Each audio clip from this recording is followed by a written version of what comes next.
نحمده ونصلي على رسوله الكريم اما بعد فاعوذ بالله من الشيطان الرجيم بسم الله الرحمن الرحيم هل أتى على الإنسان حين من الدهر لم يكن شيئا مذكورا إنا خلقنا الإنسان من نطفة أمشاج نبتليه فجعلناه سميعا بصيرا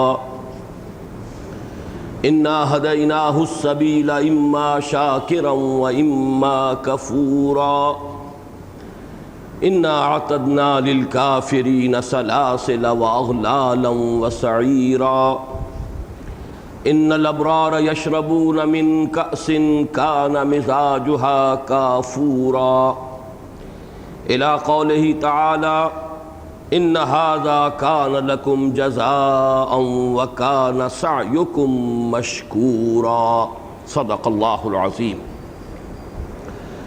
رب اشرح لي صدري ويسر لي أمري واحلل عقدة من لساني يفقهوا قولي اللهم ربنا ألهمنا رشدنا واعذنا من شرور أنفسنا اللهم أرنا الحق حقا وارزقنا اتباعه وأرنا الباطل باطلا وارزقنا اجتنابه اللهم ربنا زدنا إيمانا وهدى وعلما نافعا وعملا صالحا متقبلا اللهم ارحمنا بالقرآن العظيم واجعله لنا إماما ونورا وهدى ورحمة آمین یا رب العالمین۔ سب سے پہلے تو میں اس پر اللہ کا شکر ادا کرتا ہوں کہ اگرچہ میرا پورا ہفتہ لاہور سے باہر سفر میں گزرا ہے اور آج دوپہر ہی کو واپسی ہوئی ہے کراچی سے، اس کے باوجود اللہ تعالیٰ کے فضل و کرم سے ہمارے اس درس کا ناغہ نہیں ہوا۔ اگرچہ تکان بہت شدید تھی، 6 دن بڑے سخت گزرے، خاص طور پر کل کا دن 3 تقریریں ایک دن میں کی ہیں، جس سے کہ کافی اثر ہے، گلے پر بھی آواز متاثر ہے، اس کا آپ کو اندازہ نماز میں بھی ہو گیا ہوگا۔ بہر اللہ سے دعا کر رہا ہوں کہ آج کے درس کا حق ادا کرنے کی توفیق عطا فرمائے۔ ہم نے سورۃ الدہر کے پہلے رکوع کی تلاوت پچھلے ہفتے مکمل کر لی تھی، لیکن آپ کو یاد ہوگا کہ درس صرف 3 آیات کا ہو سکا۔ ان میں سے بھی ایک اہم مضمون تو وہ تھا کہ جو اس سے پہلے 2 دروس میں تفصیلاً زیر بحث آ چکا تھا۔ علم الجنین، ماڈرن ایمبریولوجی کے حوالے سے قرآن مجید نے جو اشارے کیے ہیں یا حوالے دیے ہیں، ان کی صداقت اور ان کا مبنی بر حقیقت ہونا جس طرح مبرہن ہوا ہے، وہ قرآن مجید کی حقانیت کا ایک بہت اہم ثبوت ہے، جس کی طرف اشارہ خود قرآن پاک میں سورہ حامیم السجدہ کے آخر میں آیا ہے۔ سنریہم آیاتنا فی الآفاق وفی انفسہم حتی یتبین لہم انہ الحق۔ اس کے علاوہ جو 2 اہم مضمون پچھلی مرتبہ آیا وہ ہے ہدایت کے اعتبار سے اس کے درجے اور مراحل۔ میں چاہتا ہوں کہ پھر ذہن میں تازہ کر لیں کہ ہدایت کا لفظ اگرچہ بہت عام ہے، لیکن یہ کہ انسان کے حوالے سے اس کے 3 لیول ہمارے سامنے رہنے چاہیے۔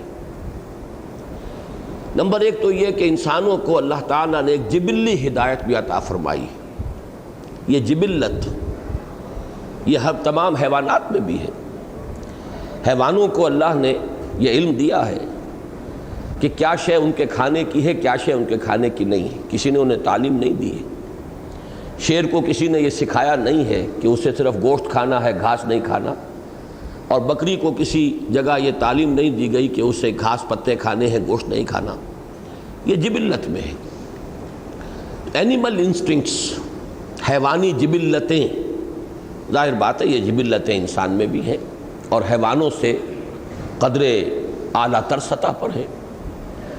چنانچہ حیوانی جبلتوں میں پریزرویشن آف دی سیلف، بقائے ذات، یہ سب سے بنیادی جبلت ہے۔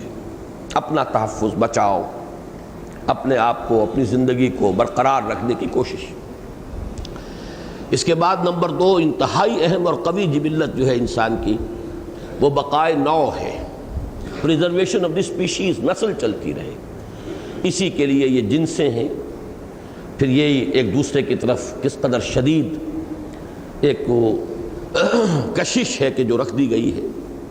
زُيِّنَ لِلنَّاسِ حُبُّ الشَّهَوَاتِ مِنَ النِّسَاءِ، تمام شہوات میں سے سب سے پہلے جس کا ذکر کیا گیا سورہ آل عمران میں، وَحُبُّ الشَّهَوَاتِ مِنَ النِّسَاءِ وَالْبَنِينَ وَالْقَنَاطِيرِ الْمُقَنطَرَةِ، یہ سب بعد میں آ رہے ہیں۔ یہ در حقیقت اسی لیے ہے بقائے نو، تسلسل جو ہے وہ برقرار رہے نسل کا۔ اسی طرح ہرڈ انسٹنکٹ ہے کہ مل جل کر رہنا، یہ جبلتیں ہیں کہ جو انسان میں ہے، اور یہ ابتدائی ہدایت ہے اللہ کی۔ اس کے بعد انسان کو اللہ تعالیٰ نے علم کی تحصیل کے ذرائع دیے۔ دو ذرائع وہ ہیں کہ جنہیں ہم کہیں گے ان کا تعلق بھی اس کے حیوانی وجود سے ہے، اگرچہ یہاں بھی دوسرے حیوانات سے اس کی سطح جو ہے بہت اعلیٰ اور ارفع ہے۔ وہ ہے علم بالحواس اور علم بالعقل، یہ دونوں چیزیں حیوانات میں بھی موجود ہیں۔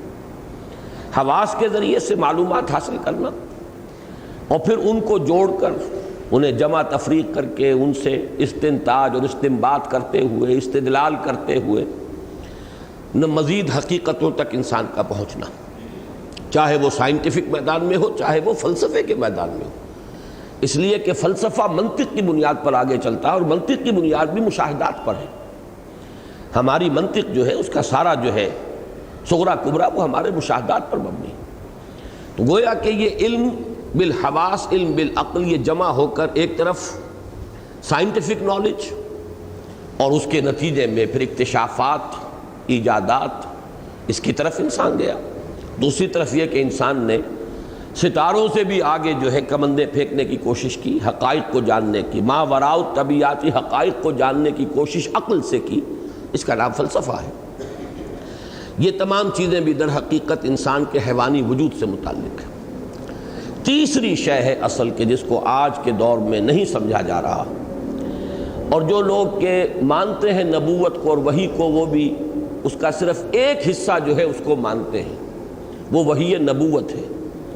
اکثر و بیشتر اس کے ساتھ جو اس سے کم تر اس کے جو لوور فارمز ہیں، ان کا نہ شعور ہے، نہ ادراک ہے، نہ اقرار ہے، نہ اعتراف ہے، بلکہ عجیب عجیب العجبیاں جو ہیں وہ دیکھنے میں آئیں گی کہ ان سے احتراز کرتے ہوئے، کنی کتراتے ہوئے، بائی پاس کرتے ہوئے اچھے اچھے معقول لوگ جو ہیں بڑی ہی طفلانہ اور بچگانہ باتیں کرتے ہیں۔ یہ تیسرا ہے در حقیقت جو ہدایت کا درجہ ہے۔ اب اس کے لیے لفظ آپ جبلت کا استعمال نہیں کریں گے، فطرت کا استعمال کریں۔ اس فطرت کا تعلق انسان کے اس روحانی وجود سے ہے، وَنَفَخْتُ فِيهِ مِن رُوحِي، جس کا تعلق ذات باری تعالیٰ کے ساتھ ہے۔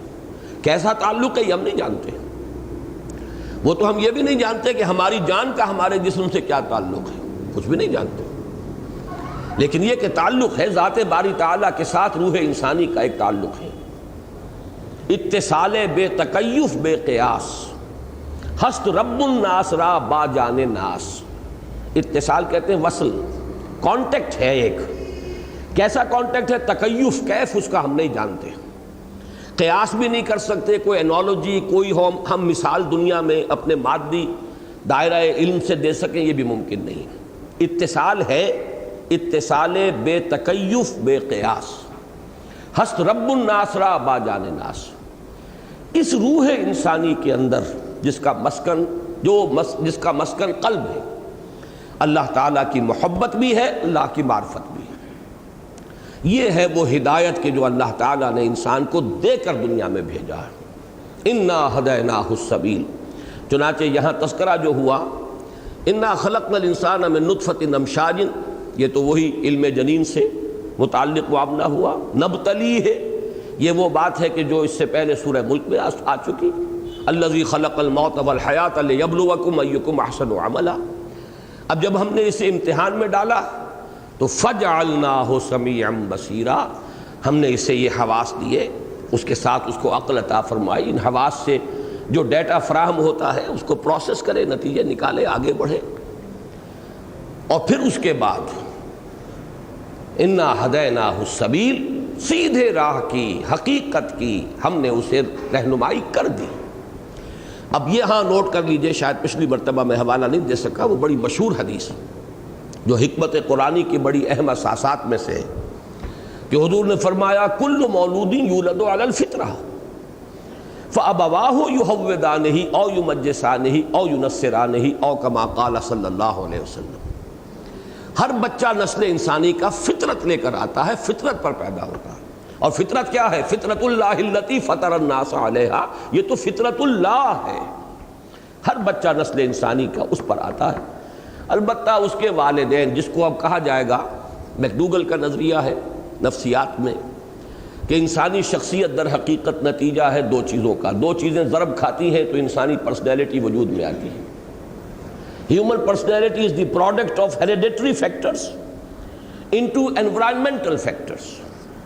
کچھ چیزیں اسے اپنے جین سے مل رہی ہیں، والدین سے، وراثت میں. کچھ چیزیں اس کی ماحول میں آ رہی ہیں. ان دونوں کے نتیجے میں انسان کی شخصیت بن جاتی ہے. تو یہاں یہ ذہن میں رکھیے کہ یہاں اس دوسری بات کی طرف اشارہ کیا حدیث میں، ابواہ یحودانہ او یمجسانہ او ینصرانہ. یہ تو اس کے والدین ہیں جو اسے یہودی یا نصرانی یا مجوسی بنا لیتے ہیں، ورنہ تو بچہ مسلم پیدا ہوتا ہے اسلام پر، فطرت اسلام پر. وہ ہے ہدایت کہ جو اللہ نے انسان کو دے کر دنیا میں بھیجا ہے. تو میں عرض کر چکا ہوں تفصیل سے کہ انا ہدیناہ السبیل کی جو تفسیر کی گئی بالعموم کی گئی ہے. اور ہمارے جو جدید اردو مفسرین ہیں وہ تو کسی اور طرف جاتے ہی نہیں. لکیر کی، وہ جس کو کہتے ہیں کہ لکیر پیٹتے رہنا، بس وہی وہاں ہو رہا ہے، نقل در نقل ہے کہ اس سے مراد ہیں دو راستے، نیکی کا راستہ، بدی کا راستہ، خیر کا راستہ اور شر کا راستہ، بھلائی کا راستہ، برائی کا راستہ، شکر کا راستہ، کفر کا راستہ. یہ ہم نے دونوں دکھا دیے. امام راضی نے، جیسا کہ میں نے عرض کیا، میرا ذہن بالکل اس کے برعکس کام کر رہا تھا. میں نے امام راضی کو دیکھا، انہوں نے بھی دونوں رائیں دی ہیں. عام طور پر مفسرین نے چونکہ وہی بات کہی ہے اس کو بھی ذکر کر دیا، لیکن دوسری وہ میری بات جو ہے بڑے شاندار الفاظ میں، اسی لیے میں آج وہ تفسیر امام راضی کی لے کر آیا ہوں کہ وہ الفاظ بھی آپ کو سناؤں.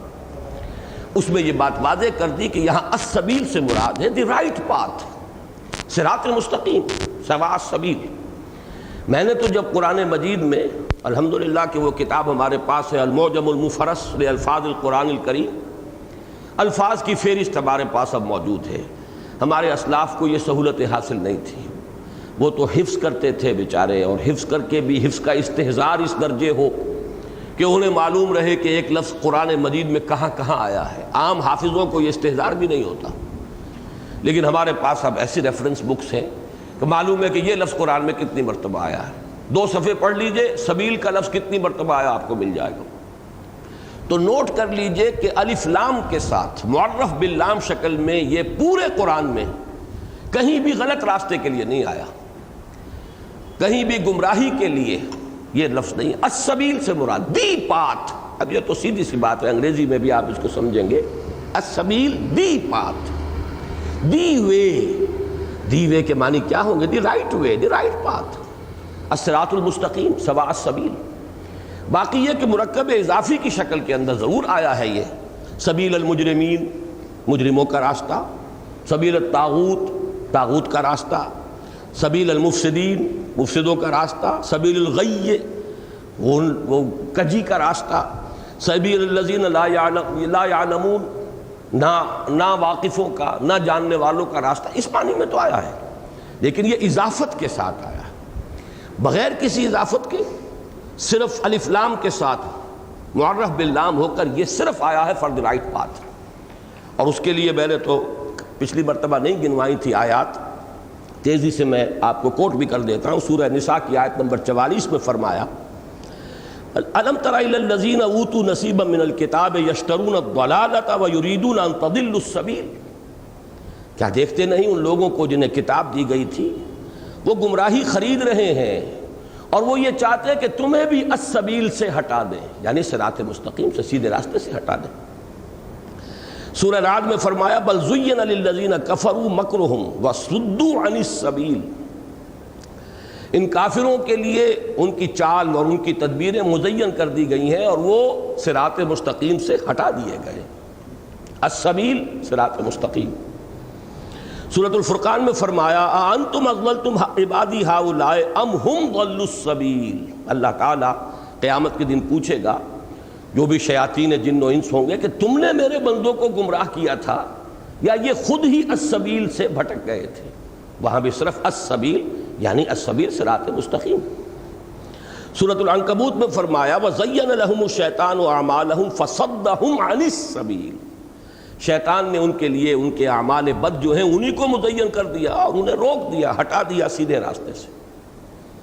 سورہ زخرف میں فرمایا وَإِنَّهُمْ لَيَصُدُّونَ عَنِ السَّبِيلِ وَيَحْسَبُونَ أَنَّهُمْ يَهْتَدُونَ، وہ اس صحیح راستے سے صراط مستقیم سے ہٹ رہے ہیں، رک رہے ہیں اور سمجھ یہ رہے ہیں کہ ہم ہدایت پر ہیں۔ امام راضی نے صرف ایک آیت کوٹ کی تھی، وہ سورہ احزاب کی ہے، آیت نمبر 67۔ وَقَالُوا رَبَّنَا إِنَّا أَطَعْنَا سَادَتَنَا وَكُبَرَاءَنَا فَأَضَلُّونَا السَّبِيلَ، یہ کہیں گے کافر لوگ، جہنمی لوگ فریاد کریں گے پروردگار ہماری شامت کہ ہم نے اپنے چودھریوں اور سرداروں اور اپنے جو بڑے تھے ان کی ہم نے پیروی کی، ان کا کہنا مانا تو انہوں نے ہمیں صراط مستقیم سے بھٹکا دیا۔ السبیلہ سورہ احزاب ہی کی آیت نمبر 4 ہے، واللہ یقول الحق وہو یہدی السبیل، اللہ تو حق بات کہتا ہے اور سیدھے راستے کی ہدایت دیتا ہے۔ اسی طرح سورہ غافر میں فرمایا وَكَذَلِكَ زُيِّنَ لِفِرْعَوْنَ سُوءُ عَمَلِهِ وَصُدَّ عَنِ السَّبِيلِ، اسی طرح فرعون کے لیے اس کا برا عمل جو ہے وہ مزین کر دیا گیا اور راہ حق سے روک دیا گیا۔ اب یہ ہے 8 مثالیں موجود ہیں، پورے قرآن میں کہیں مثال نہیں ہے کہ کسی غلط راستے کے لیے لفظ سبیل آیا۔ عقلی طور پر بھی جان لیجئے کہ 2 راستے تو ہے ہی بہت غلط بات، اس لیے کہ حق کا راستہ تو ایک ہے، اسٹریٹ لائن تو ایک ہوگی، 2 نقطے ہیں، 2 پوائنٹس ہیں، ان کے درمیان اسٹریٹ لائن تو ایک ہوگی، لیکن ٹیڑھی راستے وہ تو بے شمار ہوں گی۔ منہا جائر، ٹیڑھے راستے، جیسے کہ حضور صلی اللہ علیہ وسلم نے ایک مرتبہ، یہ بڑی ایک یوں سمجھیے کہ نادر مثال ہے حضور کے طریق تعلیم کی، کہ آپ نے زمین کے اوپر تنکے سے لکیریں کھینچی، ایک لکیر سیدھی، وہ سیدھی یہ تو ہے سوا السبیل صراط مستقیم السبیل، اور پھر آڑی ترچھی لکیریں جو ان کو کاٹتی ہوئی اس سیدھے راستے کو، کوئی دائیں طرف سے آتی ہے اور سیدھے خط کو کاٹتی ہوئی بائیں کی طرف چلی گئی، کوئی بائیں سے آ رہی ہے اس سیدھے کو قطع کرتی ہوئی دائیں کو چلی گئی۔ تو یہ ہے وہ راستے، غلط راستے، ادھر ادھر کی پگڈنڈیاں وہ بے شمار ہیں۔ جیسے کہ آپ کو میں نے کئی مرتبہ متوجہ کیا، قرآن مجید میں نور ہمیشہ واحد آتا ہے، ظلمات ہمیشہ جو ہے وہ جمع میں آئے گا۔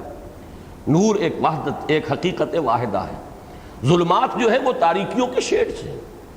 اسی طریقے سے السبیل تو وہ ایک ہی ہے، قصد السبیل کہیں، سواء السبیل کہیں، وہ تو ایک ہے۔ باقی یہ کہ ٹیڑھے راستے تو بے شمار ہیں، اس میں اندر تو آپ ایک کی بات کیا کریں گے، وہ تو بہت سے ہوں گے۔ اب یہاں جو میں نے رائے بیان کی تھی اس کے لیے جو الفاظ میں کوٹ کرنا چاہتا ہوں بہت ہی عمدہ۔ پہلی بات تو امام راضی نے وہی فرمائی ہے کہ جو اکثر مفسرین ور گئے ہیں، لیکن اب وہ فرماتے ہیں وَيَجُوزُ، یہ بھی جائز ہے اور صحیح ہے، ان یکون المراد بالسبیل هو سبیل الہدی، کہ السبیل سے یہاں مراد ہو ہدایت کا راستہ، لأنها هي الطریقۃ المعروفہ المستحقۃ لهذا الاسم علی الاطلاق، اس لیے کہ وہی ہدایت کا راستہ جو ہے وہی ہے در حقیقت معروف راستہ، جانا پہچانا راستہ، فطرت انسانی کا جو معروف راستہ ہے، اور واحد وہی مستحق ہے اس کا کہ اس کو کہا جائے، اسم جو ہے السبیل کا جو لفظ ہے اس کے اسم کا اطلاق اس پر ہو۔ فَأَمَّا سَبِيلُ الضَّلَالَةِ فَإِنَّمَا هِيَ سَبِيلٌ بِالْإِضَافَةِ، جہاں تک گمراہی کے راستے کا تعلق ہے وہ اگر راستہ قرار بھی پاتا ہے تو اضافی طور پر، وہ تو اضافت کے طور پر ہے۔ السبیل جب کہا جائے گا مطلقاً تو وہ تو صراط مستقیم ہی ہوگا۔ یہ ان کی رائے ہے اور اسی پر مجھے پورا جزم حاصل ہے۔ اب ہمیں آگے چلنا ہے۔ اس سورہ مبارکہ کی صرف یہ 3 آیات ہیں پہلے رکوع کی، حالانکہ رکوع بہت طویل ہے، 22 آیات پر مشتمل ہے، جن کا تعلق ہے قرآن کے فکر اور فلسفے اور حکمت سے۔ دوسرا رکوع پورا جو ہے پھر آئے گا 9 آیات پر مشتمل، وہ پھر فکر اور فلسفے اور حکمت کے موضوعات ہیں۔ یہ جو آج ہم 19 آیات پڑھنے چلے ہیں ان میں صرف جنت اور دوزخ کا ذکر ہے، لیکن ان کا ایک تو یہ کہ آپ کے علم میں ہے کہ یہ جنت ہو یا دوزخ ہو، اس کے عذاب کی مختلف صورتیں ہوں جہنم کی، یا جو نعمتیں ہیں جنت کی، ان کا صحیح ادراک اور شعور اس وقت ہم دنیا میں نہیں کر سکتے۔ یہ ہمارے لیے ان سین ورلڈ ہے، عالم الغیب ہے، عالم غیب. تو عالم غیب کے بارے میں صحیح تاثر اور صحیح تصور قائم کرنا ممکن نہیں. یہی وجہ ہے کہ سب کا اجماع ہے کہ یہ آیات متشابہات ہیں. بس ایک تاثر اسے دے دیجئے، ایک تصور ذہن میں قائم کر لیجئے، باقی زیادہ کھود کرید کا وہاں پہ فائدہ نہیں. متشابہات کے بارے میں اصول سورہ آل عمران کے شروع میں آ چکا ہے کہ ان کی کھود کرید میں تو وہ پڑھتے ہیں جو فتنے کے متلاشی ہوتے ہیں. اور میں حیران ہوں کہ اس کے بارے میں بہت سے مفسرین نے بہت اس کے بارے میں اس کے مفہوم کو معین کرنے میں اور کافی تکلیفیں بھی اٹھائی ہیں، مشقتیں بھی جھیلی ہیں، لیکن میرے نزدیک وہ ایک لا حاصل کام ہے. ان چیزوں کے بارے میں تو ہمیں چاہیے کہ اجمالی جو بات سامنے آ رہی ہے بس اس پر ایمان لے آئے. اس کے بارے میں زیادہ کھود کرید، ان کا الفاظ کا مفہوم، اس کا پورا نقشہ کھینچنے کی کوشش، یہ صحیح لا حاصل ہے میرے نزدیک.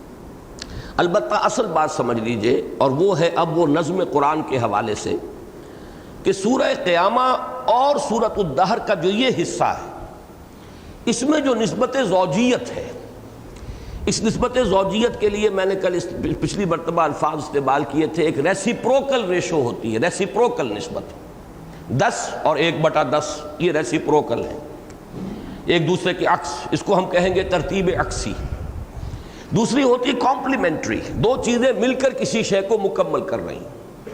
تو قرآن مجید کی جن صورتوں میں یہ نسبت زوجیت ہوتی ہے اس میں آپ کو یہ دونوں چیزیں ملیں گی. چنانچہ آپ اس صورت میں اور سورہ قیامہ کے مضامین کے بارے میں جو چیزیں میرے غور و فکر کے نتیجے میں سامنے آئی ہیں بڑی حیران کن ہیں. اور میں حیران ہوں کہ جو لوگ نظم قرآن کے بہت بڑے جو ہے علم بردار بھی ہیں، لیکن یہ کہ ان چیزوں کی طرف کوئی اشارہ ان کے ہاں موجود نہیں. پہلی بات یہ نوٹ کیجئے کہ دونوں کا مضمون ہے انذار آخرت. لیکن سورہ قیامہ چونکہ ہم نے 4 نشستیں یا 3 نشستیں اس پر لگائی ہیں، ویسے بھی ہمارے منتخب نصاب کا ایک مستقل درس ہے، وہ اکثر حضرات کے ذہنوں میں ہوگا. ایک عجیب بات آپ نے دیکھی کہ پوری سورہ قیامہ میں نہ جنت کا ذکر نہ دوزخ کا ذکر، بلکہ ایمان بالمعاد کے جب میں اجزاء بیان کیا کرتا ہوں، آپ کو یاد ہوگا کہ ترتیب میں یوں کرتا ہوں: سب سے پہلے موت. موت ہے کہ جو معاد کا شاہدرا ہے. پھر الساعہ، وہ قیامت، یہ تو قیامت صغریٰ ہے ہر انسان کی موت. ایک وہ الساعہ، وہ ہلچل جب ہوگی اور پوری کائنات کے اندر یہ نظام درہم برہم ہو جائے گا، الساعہ. پھر ہے بعث بعد الموت اور القیامہ، یوم یقوم الناس لرب العالمین، جبکہ میدان حشر میں لوگ کھڑے ہوں گے، فاذا ہم ینظرون، وہ دیکھتے ہوئے ہوں گے. اس کے بعد ہے حساب کتاب، جزا و سزا کے فیصلے اور جنت و دوزخ. ان سب امور کو جمع کیجئے، یہ ایمان بالآخرہ ہے یا ایمان بالمعاد ہے. اب تقسیم دیکھیے، ریسیپروکل نسبت. سورہ قیامہ میں 3 چیزیں اس میں سے آ گئیں، 3 نقشے کھینچ دیے گئے. قیامت صغریٰ یعنی موت، کلا اذا بلغت التراقی وقیل من راق وظن انہ الفراق والتفت الساق بالساق الی ربک یومئذ المساق. اس کے بعد اس الساعہ کا نقشہ کھینچ دیا گیا، وہ پہلے ہے اس سے، لیکن میں وہ ترتیب اب اس حساب سے بیان کر رہا ہوں. فَإِذَا بَرِقَ الْبَصَرُ وَخَسَفَ الْقَمَرُ وَجُمِعَ الشَّمْسُ وَالْقَمَرُ يَقُولُ الْإِنسَانُ يَوْمَئِذٍ أَيْنَ الْمَفَرُّ كَلَّا لَا وَزَرَ إِلَىٰ رَبِّكَ يَوْمَئِذٍ الْمُسْتَقَرُّ. نمبر 3 وہ یوم القیامہ، وجوہ یومئذ ناظرہ إِلَىٰ رَبِّهَا نَاظِرَةٌ وَوُجُوهٌ يَوْمَئِذٍ بَاسِرَةٌ تَظُنُّ أَن يُفْعَلَ بِهَا فَاقِرَةٌ. اس کے علاوہ نہ جنت کا ذکر نہ دوزخ کا ذکر. سورہ دہر میں نہ موت کا ذکر، نہ بعث بعد الموت کا ذکر، نہ الساعہ کا ذکر، نہ قیامہ کا ذکر، سارا ذکر جنت اور دوزخ. اب وہ بات واضح ہوئی کس طرح ان دونوں نے مل کر گویا کہ ایک مضمون کی تقسیم ہو گئی. تصویر کا ایک حصہ ایک رخ ادھر آ گیا، تصویر کا دوسرا رخ دوسرا حصہ ادھر آ گیا. اور میں جب آج سوچ رہا تھا اس بات پر، جب یہ ایک دم اچانک میرے سامنے بات آئی ہے، انکشاف ہوا ہے، تو مجھے وہ خطبہ یاد آ گیا جو مجھے بہت ہی پسند ہے اور جس سے مجھے بڑی ذہنی مناسبت ہے اور قلبی انس ہے. جہاں تک ہماری حدیث کی کتابیں ہیں، جو معروف کتابیں ہیں، ان میں میرے علم کی حد تک وہ خطبہ موجود نہیں ہے حضور کا صلی اللہ علیہ وسلم. مجھے وہ ملا نہج البلاغہ سے. اس میں خطبات حضرت علی رضی اللہ تعالی عنہ بنیادی طور پر جمع کیے گئے، لیکن شروع میں اور حضور کے خطبات بھی ہیں، ان میں یہ خطبہ ہے۔ بارہا میں نے تذکرہ کیا ہے، میرا وہ کتابچہ دعوت اللہ اس میں بڑا نمایاں طور پر ہے۔ اب اس میں دیکھیے آپ حضور نے جو تذکرہ کیا، واللہ لتموتن کما تنامون، یہ پہلی منزل ہے۔ خدا کی قسم تم سب پر موت وارد ہو کر رہے گی جیسے تم روزانہ رات کو سو جاتے ہو۔ ثم لتبعثن کما تستيقظون، پھر تمہیں اٹھا لیا جائے گا جیسے کہ تم روزانہ صبح کو بیدار ہو جاتے ہو۔ یہ دو جو ہیں یہ تو حصے آگے سورہ قیامہ میں۔ ثم لتحسبن بما تعملون، یہ ہے وہ میدان حشر، یہ بھی سورہ قیامہ میں۔ ثم لتجزون بالاحسان احسانا وبالسوء سوءا وانها لجنۃ ابدا او لنار ابدا، پھر تمہیں بدلہ مل کر رہے گا، بھلائی کا بھلا بدلہ، برائی کی بری سزا، اور وہ یا جنت ہے ہمیشہ ہمیشہ کے لیے اور یا دوزخ ہے ہمیشہ ہمیشہ کے لیے۔ اب ان 5 جو جملوں میں بات آئی ہے ان میں سے 3 جملوں کی بات جو ہے وہ سورہ قیامہ میں ہے، اور 2 جملوں کی بات جو ہے سورۃ الدہر میں ہے۔ پہلی بات تو یہ نوٹ کیجئے، ریسیپروکل یا ایک تقسیم ہے، کمپلیمنٹری، مضمون جو ہے 2 حصوں میں بٹ گیا ہے۔ دوسرا ایک عجیب تقابل سامنے آتا ہے۔ سورہ قیامہ میں جو نقشے کھینچے گئے ہیں اشخاص کے، وہ ہے تمرد، تکبر، جس کو آپ کہتے ہیں ایروگنس، ہاٹی قسم کا انسان۔ وہ ابو جہل ہو، اخنس ابن شریق ہو، عقبہ ابن ابی معیط ہو، نضر ابن حارث ہو، یہ ایک خاص گروپ تھا حضور کے مخالفین اور معاندین میں سے، جو بڑے متمرد اور سرکش، حضور صلی اللہ علیہ وسلم کی ایذا رسانی میں پیش اور آپ کے ساتھ گستاخی کرنے والے، استہزاء کرنے والے، مذاق اڑانے والے۔ مخالفین میں اور بھی تھے، لیکن یہ کہ ولید بن مغیرہ کا اس طرح کا مسئلہ نہیں تھا، بلکہ یہ کہ وہ بین رہ گیا، لٹکا رہ گیا، لا الہ ہؤلاء ولا الہ ہؤلاء۔ باقی یہ کہ اس نے وہ روش حضور کے ساتھ کبھی اختیار نہیں کی، عتبہ ابن ربیعہ نے وہ روش کبھی اختیار نہیں کی، چاہے وہ ایمان نہیں لائے لیکن یہ انداز اختیار نہیں کیا۔ اس اعتبار سے وہ جو ایک ہاٹی قسم کے لوگ اور بڑے متمرد اور سرکش، ان کا نقشہ کھینچا گیا۔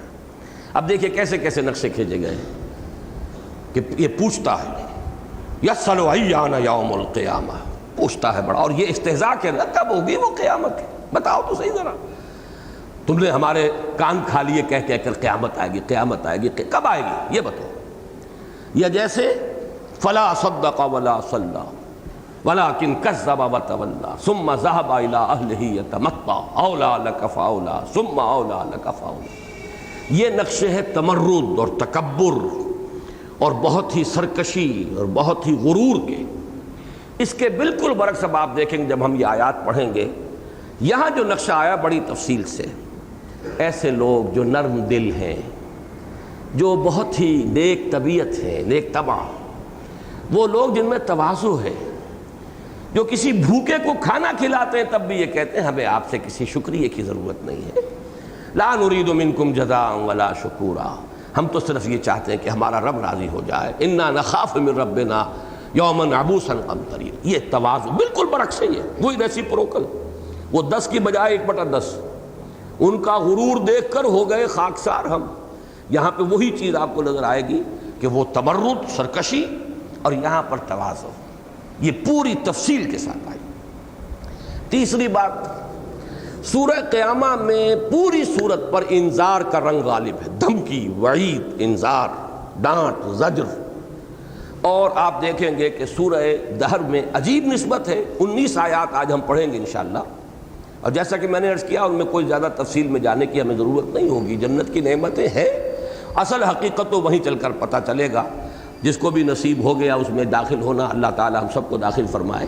یہاں تو یہ ہے کہ ایک اجمالی تصور ہے جو ہمیں دے دیا گیا، اس میں زیادہ ہمیں بحث و تمہیز کی ضرورت نہیں، لیکن ایک عجیب بات نوٹ کرا رہا ہوں، 19 آیتوں میں سے جہنم کا ذکر صرف ایک آیت ہے، 18 آیتیں اہل جنت کے تذکرے پر۔ یہ ہے وہ بات جو میں کہا کرتا ہوں کہ قرآن حکیم میں بعض صورتوں پر انذار کا رنگ جو ہے وہ غالب ہے، اور بعض پر تبشیر کا رنگ غالب ہے، بھلائی کا، نیکی کا، کیونکہ نقشہ بھی ان کا کھینچا گیا جن میں تواضع، نیکی، طبعی طور پر نیکی کی طرف رجحان، بھلائی کی طرف جو ہے ان کا میلان تھا، اور تواضع یہ ہے وہ چیز کہ جس کے نتیجے میں جنت کی نعمتیں ملیں گی، تو تبشیر کا رنگ غالب ہے، جبکہ وہاں انذار کا رنگ غالب ہے، ڈانٹ ڈپٹ زجر۔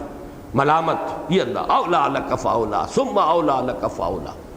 وہاں آپ دیکھیں گے صرف ایک جگہ پر تبشیر کا رنگ آیا ہے کہ اہل خیر جنت جب کھڑے ہوں گے میدان حشر میں، وجوہ یومئذ ناظرۃ الی ربها ناظرہ، بس باقی سارا معاملہ زجر کا، ملامت کا، توبیخ کا۔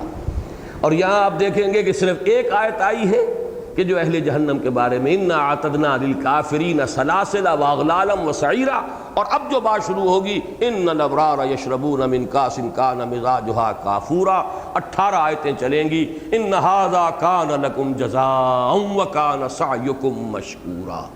تو ان تین اعتبارات سے اس کو اب آپ اپنے ذہن میں رکھیے، یہ نسبت زوجیت کی ایک نہایت اعلیٰ مثال ہے قرآن حکیم کی صورتوں میں۔ اب چلیے، جیسا کہ میں نے عرض کیا ایک آیت ہے انا اعتدنا للکافرین سلاسل واغلالا وسعیرا، ہم نے تیار کیے ہوئے ہیں، فراہم کرنا، تیار کرنا، پہلے سے جس کو کہا جاتا ہے کہ ساز و سامان کا بندوبست کر لینا، وہ ہے اعتدنا، ہم نے تیار کیا ہوا ہے۔ للکافرین، کافروں کے لیے، سلاسلہ، یہ سلسلۃ ان کی جمع ہے سلاسل، زنجیریں، واغلالا، توق، وسعیرا، اور بھڑکتی ہوئی آگ۔ جہنم کے لیے یہ تین چیزیں، وہ آئے گا، اب شاید پڑھ بھی آئے ہیں کہ ان کو پکڑو، خذوہ فغلوہ ثم الجحیم صلوہ ثم فی سلسلۃ ذرعہا 70 ذراعا فاسلکوہ، 70 ہاتھ لمبی زنجیر کے اندر اس کو جگڑ دو، کس دو، اس کو باندھ دو۔ تو سلاسل واغلالا وسعیرا۔ اب یہاں پہ لفظ سلاسل سے مجھے فیض کا ایک شعر یاد آیا ہے، بڑا پیارا شعر ہے اس کا۔ اس نے اپنی قید خانے کی کوٹڑی، کال کوٹڑی کا نقشہ کھینچا ہے کہ جس میں صرف کہیں ایک روزن ہے، ایک صرف کہیں سوراخ ہے، جس سے جب صبح ہوتی ہے، سورج نکلتا ہے تو وہ کوئی کرن آ جاتی ہے تو وہ چراغ گویا کہ روشن ہو جاتا ہے، اس سے زنجیریں چمک جاتی ہیں۔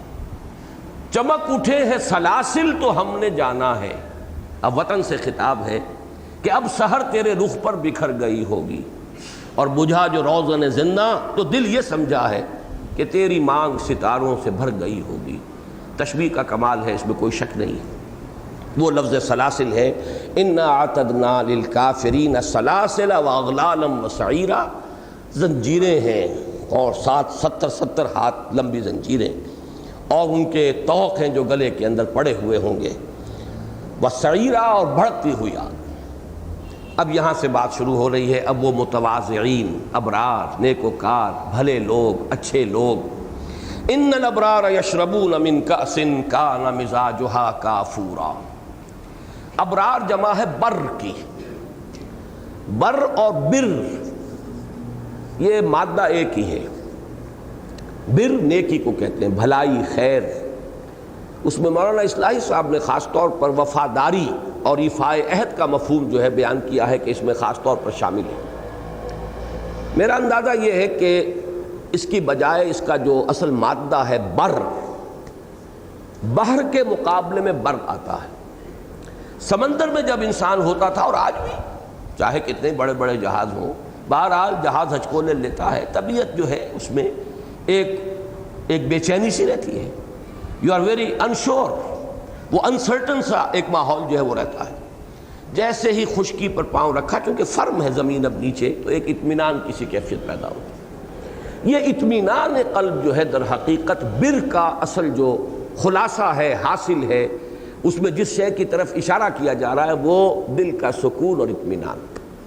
نیکیوں سے انسان کو اس کے قلبی سکون حاصل ہوتا ہے، ایک باطنی راحت کا احساس ہوتا ہے۔ چنانچہ وہ آیہ بر کے درس کے ضمن میں بہت سے حضرات کے علم میں ہوگا، 10ویں جماعت میں جو ایک نظم پڑھی تھی چیریٹیز، میں اس کا حوالہ دیا کرتا ہوں، خیرات، چیریٹیز، اچھے کام۔ Charities that soothe and heal and bless are scattered over the feet of man like flowers.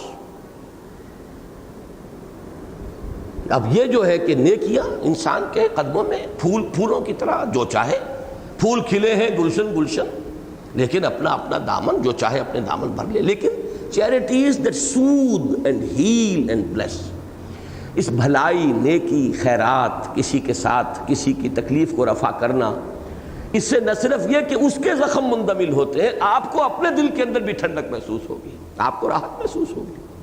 اگر کسی وقت ایک ہی روٹی ہو آپ کے پاس اور آپ اس کو شیئر کریں کسی دوسرے بھوکے کے ساتھ، تو واقعہ ہے کہ پوری روٹی کھا کر جو ایک انسان کو ایک یوں سمجھیے کہ مادی جو اس کو کچھ حاصل ہوگا سہارا، اس سے کئی لاکھ گنا قیمتی وہ شے ہے کہ وہ آدھی روٹی کسی کو دے کر جو ٹھنڈک اور جو خوشی محسوس ہوگی، روح انسانی جو ہے وجد میں آتی ہے۔ یہ ہے وہ چیز کہ پھر اللہ تعالیٰ بھی فرشتوں کے سامنے پھر اللہ تعالیٰ فرماتے ہیں یہ ہمارے بندے ہیں، تم نے کہا تھا کہ یہ صرف خونریزی کرے گا اور یسفک الدماء، لیکن یہ کہ تم نے دیکھا کہ میرے بندے وہ بھی ہیں کہ جو بھوک میں چاہے وہ خود جو ہے فاقے کی حالت میں ہو، پھر بھی وہ کوئی حیوان جو ہے شیئر کرنے کے لیے تیار نہیں ہوگا، یہ صرف انسان میں، اس لیے کہ انسان میں صرف جبلت نہیں ہے، فطرت بھی ہے۔ انسان صرف عالم مادی کی مخلوق نہیں ہے، وہ روحانی عالم سے بھی اس کا ایک تعلق ہے۔ تو ابرار اصل میں وہ ہیں کہ جن کے اندر وہ نیکی، خیر، بھلائی، دل کے اندر جو ہے وہ ایک جذبہ، دوسروں کی تکلیفوں کو بانٹنے کا ایک مادہ موجود ہو۔ ان الابرار یشربون من کاس، ظاہر بات ہے کہ اس کے اندر وہ چیز بھی خود شامل ہوگی کہ وہ عہد کیا ہے تو ایفائے عہد ہو، اور ویسے یہ کہ پورا دین جو ہے لفظ عہد کے اندر بھی آ جاتا ہے۔ ہمارا ایک عہد ہے جو اللہ سے ہم نے کیا تھا، وہ روح کا عہد ہے، الستو بربکم قالوا بلی، اس وقت ہم اس جسد کے ساتھ نہیں تھے، ہم نے عہد کیا تھا، ہماری فطرت یہ، ہماری روح یہ عہد کر کے آئی۔ ایک عہد ہم وہ ہے جب ہم ایمان لاتے ہیں تو عہد کرتے ہیں، یہ میثاق ہے، یہ بھی اللہ کے ساتھ ایک معاہدہ ہے۔ تو بندوں کے ساتھ بھی جو معاہدے ہیں ہمارے، چاہے وہ لکھے ہوئے ہوں چاہے نہ لکھے ہوئے ہوں، چاہے وہ جو باقاعدہ واضح طور پر معاہدہ کیا گیا ہو، چاہے یہ کہ امپلائڈ ہو۔ اب اولاد اور والدین کے مابین کوئی لکھا ہوا معاہدہ نہیں ہوتا، لیکن یہ کہ ایک معاہدہ تو ہے کہ والدین اپنے آپ کو انویسٹ کرتے ہیں اولاد پر، اب اس کا بدل ہے کہ جو انہیں دینا چاہیے کہ ان کے بڑھاپے میں وہ ان کا سہارا بنے، یہ ایک امپلائڈ ہے، چاہے یہ کہیں لکھا ہوا موجود نہ ہو۔ بہرحال یہ عہد کے لفظ میں بھی وہ ساری چیزیں ہیں، لیکن لفظ بر جو ہے وہ اپنی اصل حقیقت کے اعتبار سے بر و بحر، قرآن مجید میں بار بار یہ تمثیل آئی ہے، جب تم سمندر میں ہوتے ہو، ہمیں پکارتے ہو، چیختے ہو، چلاتے ہو، کوئی موج آ جاتی ہے، پھر تم مخلصین لہ الدین، اللہ ہی کے ساتھ اپنا عہد اور اسی کے ساتھ جو ہے سارا قول و قرار تازہ کرتے ہوئے دعائیں کرتے ہو۔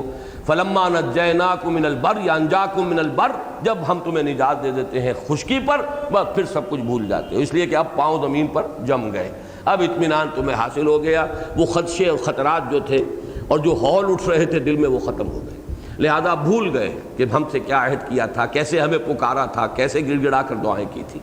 تو اصل میں یہ لفظ بر اور اسی سے یہ بر اور بر پھر اس سے بنا ہے۔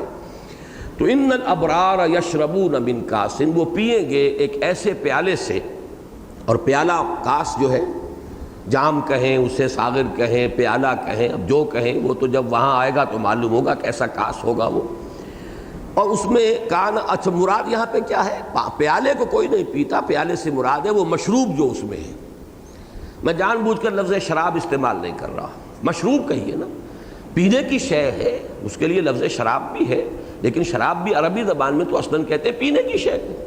اب یہ کہ ایک شراب وہ ہے کہ جو معروف ہے، اس کا بھی قرآن مجید میں خبر کا لفظ بھی آیا ہے کہ شراب سے جو سرور پیدا ہوتا ہے انسان میں، تو اللہ تعالیٰ جو مشروب دے گا جنت میں اس سے سرور آئے گا، لیکن وہ سرور ایسا ہوگا کہ لا غول فیہا، کہ نہ اس سے کہ کوئی جو ہے سر کو چکر آئیں گے، نہ وہ بہکیں گے، نہ بکواس کریں گے۔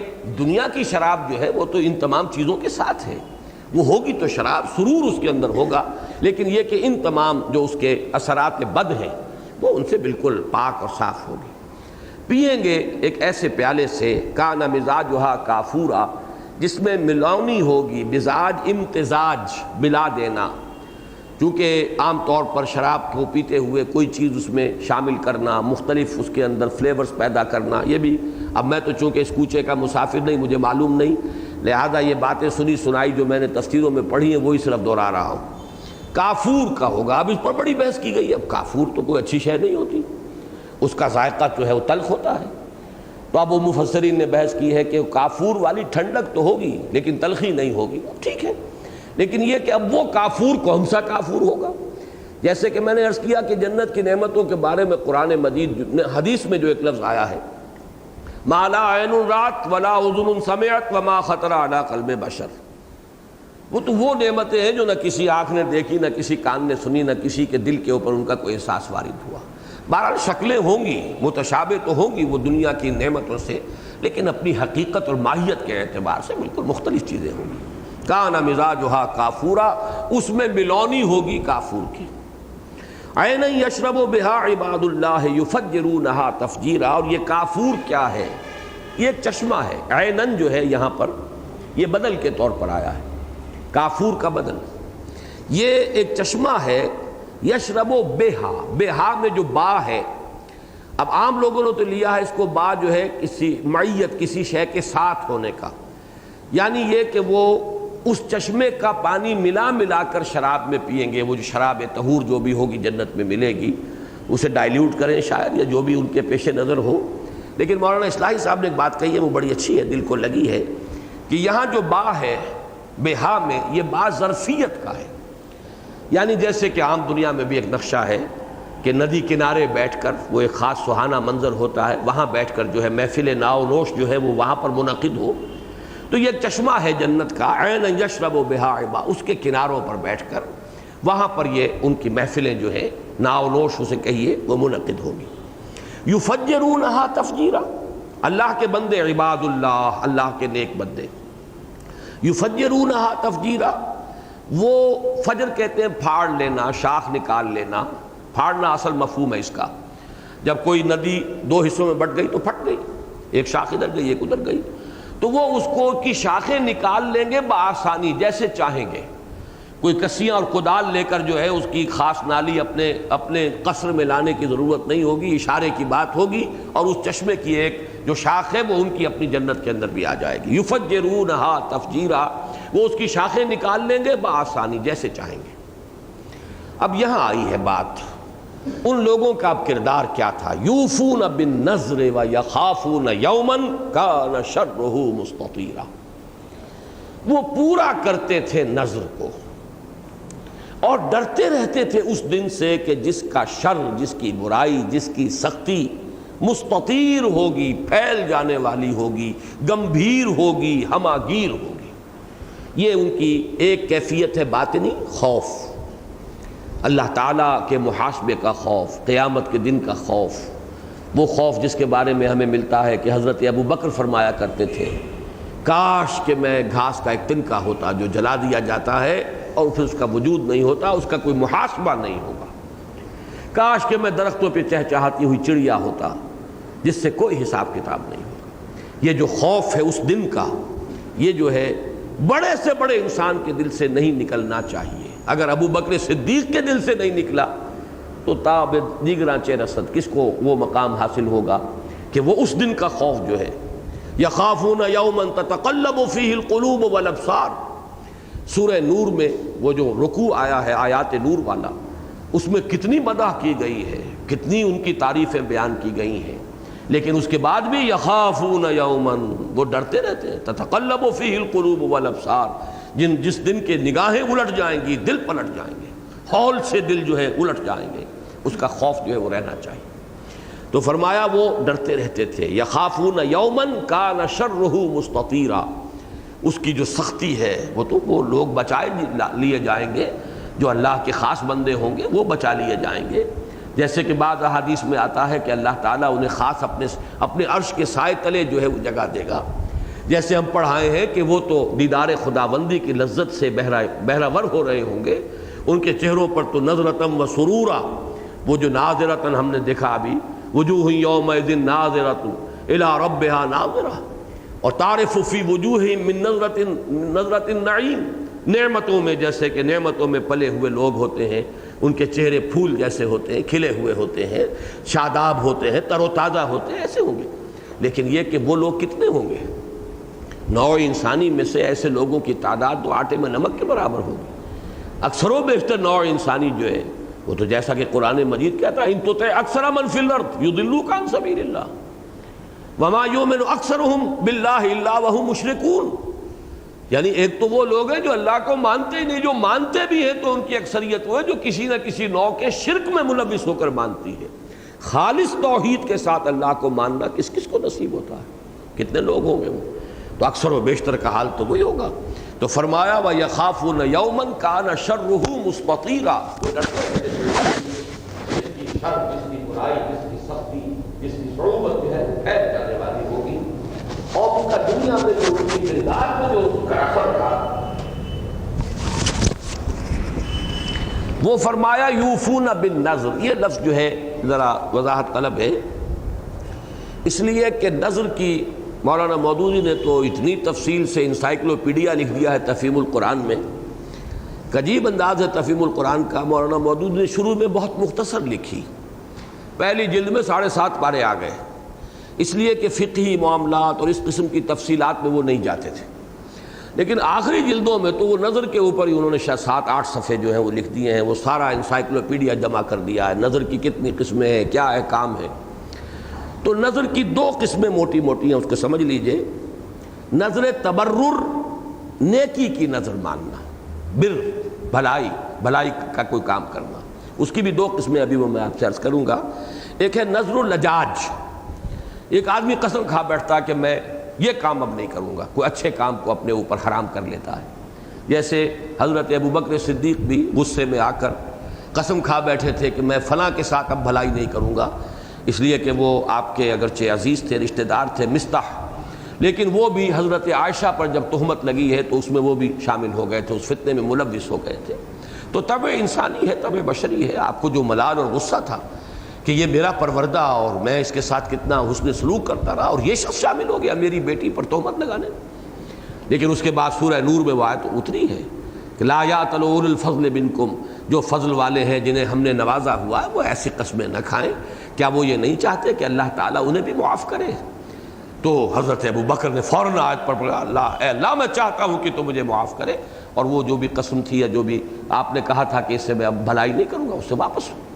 تو ایک ہے کہ کوئی انسان کسی اچھے کام سے رکنے کی قسم کھا بیٹھے، وہ تو نظر لجاج ہے، اس کا تو یہاں پہ سرے سے کوئی تذکرہ ہے ہی نہیں، خام خواہ اس پر بھی کئی صفحے وہاں لکھ دیے گئے، وہ تو جیسا کہ میں نے عرض کیا وہ انسائکلوپیڈیا ہے نظر کے موضوع پر۔ البتہ نظر تبرر 2 قسم کی ہے۔ ایک نظر یہ ہوتی ہے، نظر کے اصل لفظی معنی عہد کر لینا۔ ایک شخص عہد کرتا ہے میں یہ کام کروں گا، یہ خیر کروں گا، یہ بھلائی کروں گا، اتنے نفل روزانہ پڑھا کروں گا، ہفتے میں اتنے روزے نفلی رکھا کروں گا، اب اس میں کوئی اور شرط ورط نہیں ہے، یہ بہت عمدہ نظر ہے، یہ تو بھلائی کے کام کے لیے ہے، اس کو بھی پورا کرنا بہت ضروری ہے۔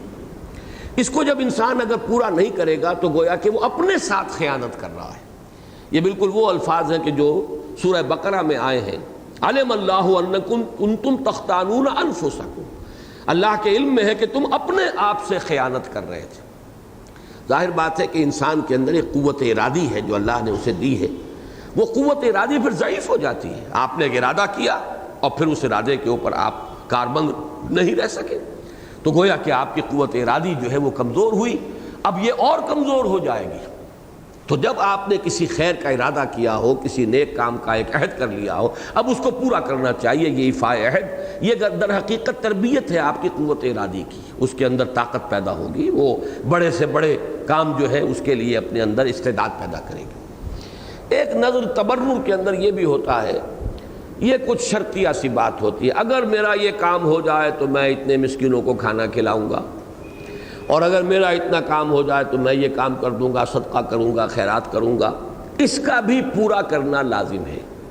اس کے ضمن میں متعدد احادیث ہیں جو مولانا مودودی نے کوٹ کی ہیں، میں نے نوٹ نہیں کی ہیں یہاں پر، آپ حضرات رجوع کر لیجئے گا، اور اس میں وہ بالکل میرے ذہن کے مطابق بات ہے کہ حضور نے فرمایا ہے کہ وہ تو جو کچھ اللہ تعالیٰ کی تقدیر ہے وہ تو پوری ہو کر رہتی ہے، البتہ ایسی نظروں کے ذریعے سے اللہ تعالیٰ کسی بخیل کے مال میں سے غریبوں کے لیے کچھ نکلوا لیتا ہے۔ یہ چیز در حقیقت بہت ہی یوں سمجھیے کہ مہاجنی قسم کی ذہنیت ہے، اللہ یہ کام کر دے تو میں یہ کروں گا، میری فلاں ضرورت پوری ہو جائے تو میں مسکینوں کو کھانا کھلاؤں گا، یہ کوئی اچھی ذہنیت نہیں ہے، گھٹیا ذہنیت ہے۔ اللہ کے ساتھ یہ کیا معاملہ کرتے ہو؟ اللہ کے ساتھ تو اگر کوئی خیر کا کام کرنا ہے تو اپنے طور پر کرو، بھلا کام کرو، اور ویسے مانگو اس سے۔ اس نے کب کہا ہے کہ میں مجھ سے مانگنا جو ہے یہ کوئی برا کام ہے یا کوئی میرا دروازہ بند ہے، بلکہ وہاں تو یہ ہے کہ اللہ سے نہ مانگا جائے تو وہ ناراض ہوتا ہے، اور انسانوں سے مانگا جائے تو ان کے اوپر ان کی طبیعت پر گرانی محسوس ہوتی، کیوں مجھ سے مانگا۔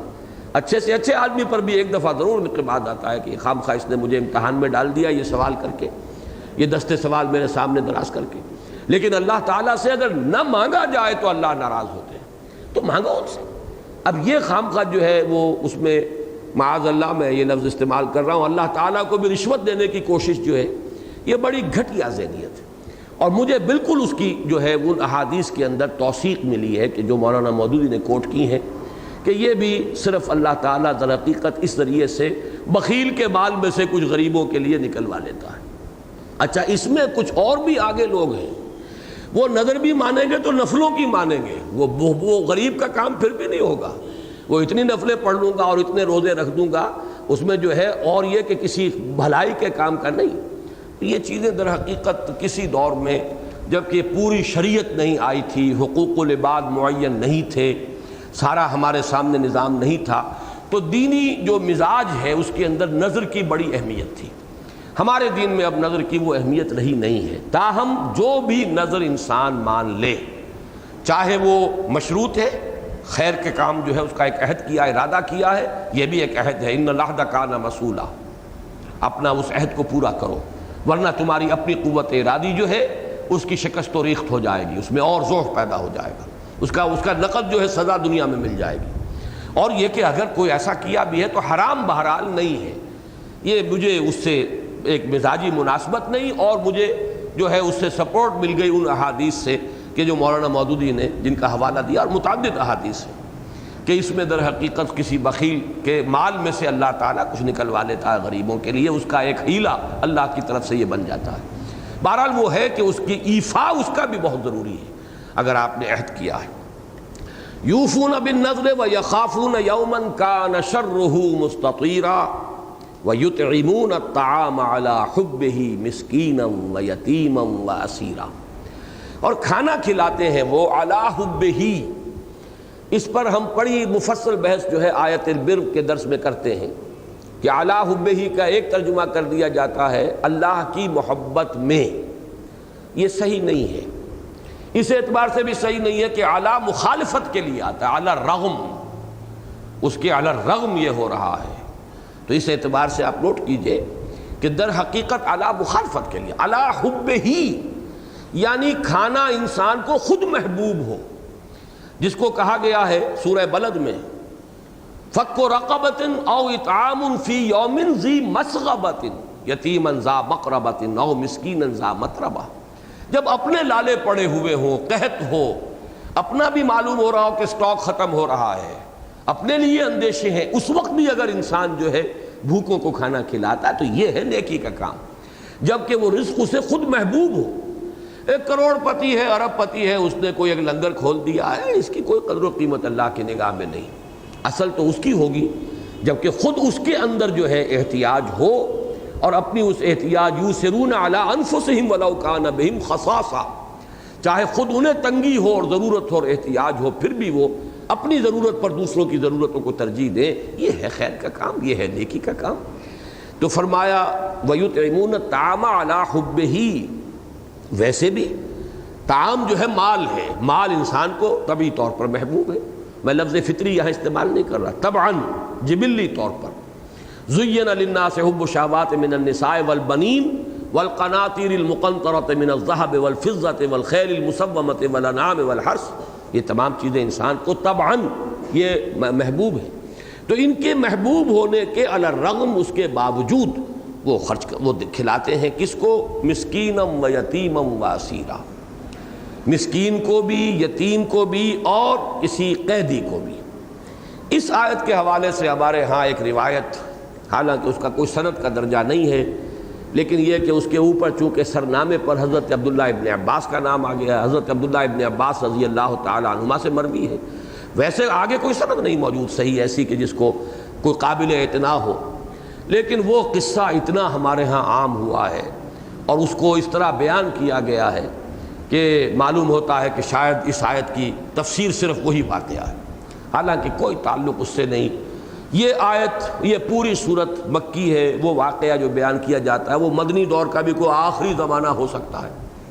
واقعہ یہ حضرت علی کی منقبت میں بیان ہوتا ہے رضی اللہ تعالی عنہ کہ ایک موقع پر حضرات حسنین رضی اللہ تعالی عنہما، حضرت حسن حضرت حسین دونوں بیمار ہو گئے شدید، تو حضور بھی عیادت کے لیے آئے، کچھ اور صحابہ بھی آئے۔ ان میں سے کسی نے کہہ دیا کہ کچھ نظر مانو، کچھ خیر کا کچھ ارادہ کرو تاکہ اللہ تعالیٰ شفا دے دے۔ وہ نظر مان لی، شفا ہو گئی۔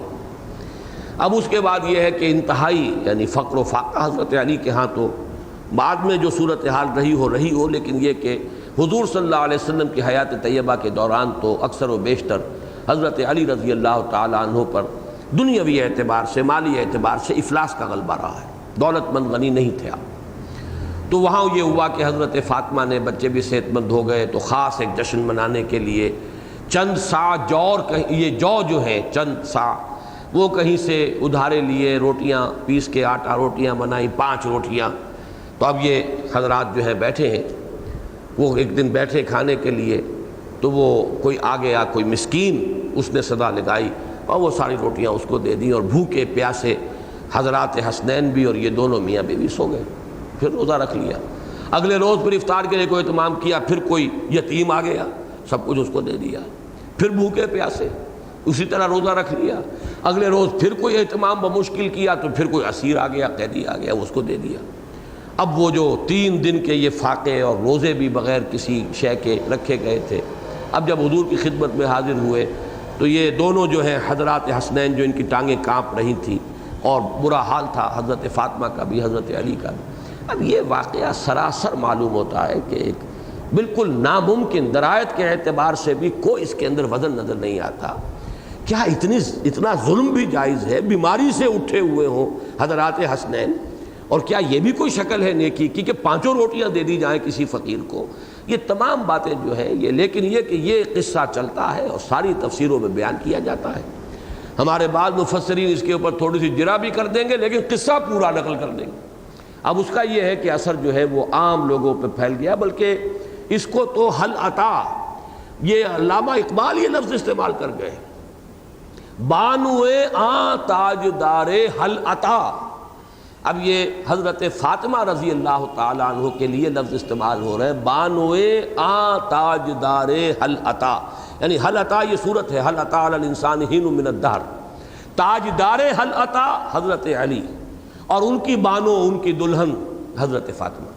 معلوم ہوا کہ پوری صورت جو ہے گویا کہ وہ حضرت علی کی منقبت میں نازل ہوئی۔ یہ ہمارے ہاں غلو ہوئے ہیں، اور اس طریقے سے قصوں کی بنیاد کے اوپر پھر وہ اس سے استعارے بن گئے ہیں، اور ان استعاروں کے ذریعے سے وہ چیز جو ہے عام ہو گئی ہے۔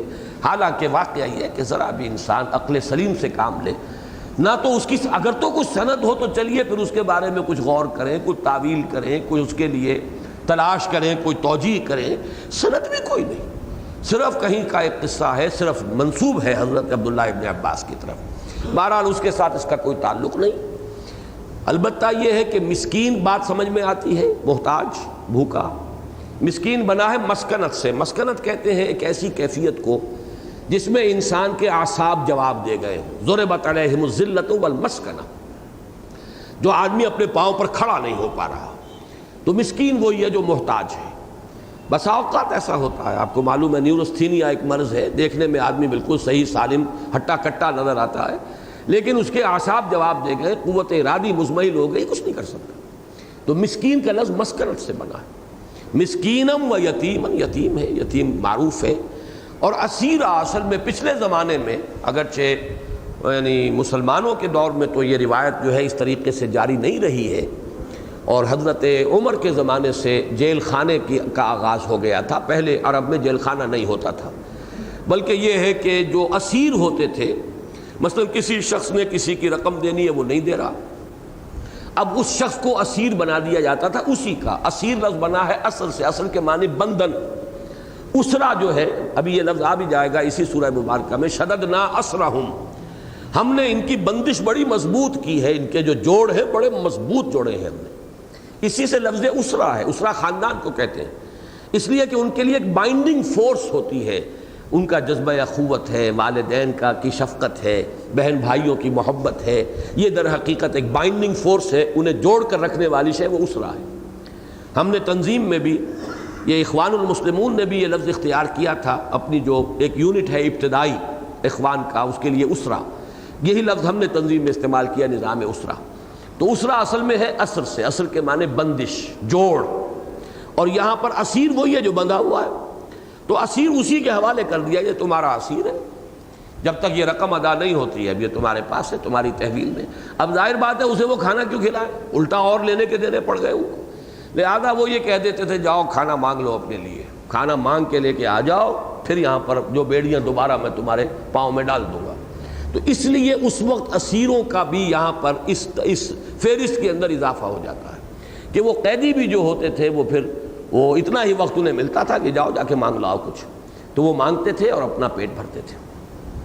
وَيُطْعِمُونَ الطَّعَامَ عَلَىٰ حُبِّهِ مِسْكِينًا وَيَتِيمًا وَأَسِيرًا إِنَّمَا نُطْعِمُكُمْ لِوَجْهِ اللَّهِ، ہم تو تمہیں کھلا رہے ہیں صرف اللہ کی رضا کے لیے، یہ ہے اصل شے۔ لا نريد منکم جزاء ولا شکورا، یہ ہے در حقیقت انفاق کے لیے جو شرط ہے اللہ کے ہاں مقبول ہونے کی۔ ہم تم سے نہ کوئی بدلہ چاہتے ہیں اور نہ ہی تم سے ہمیں شکریہ درکار ہے، ہمارا شکریہ ادا نہ کرو، یہ بھی گویا کہ تم نے ہمیں کچھ ری پے کر دیا۔ شکریہ کی بھی نیت اگر ہو گئی کہ یہ میرا شکریہ ادا کرے، یہ بھی در حقیقت آپ نے اپنے صدقے کو گویا کہ اپنے اس نیکی کے کام کو باطل کر لیا۔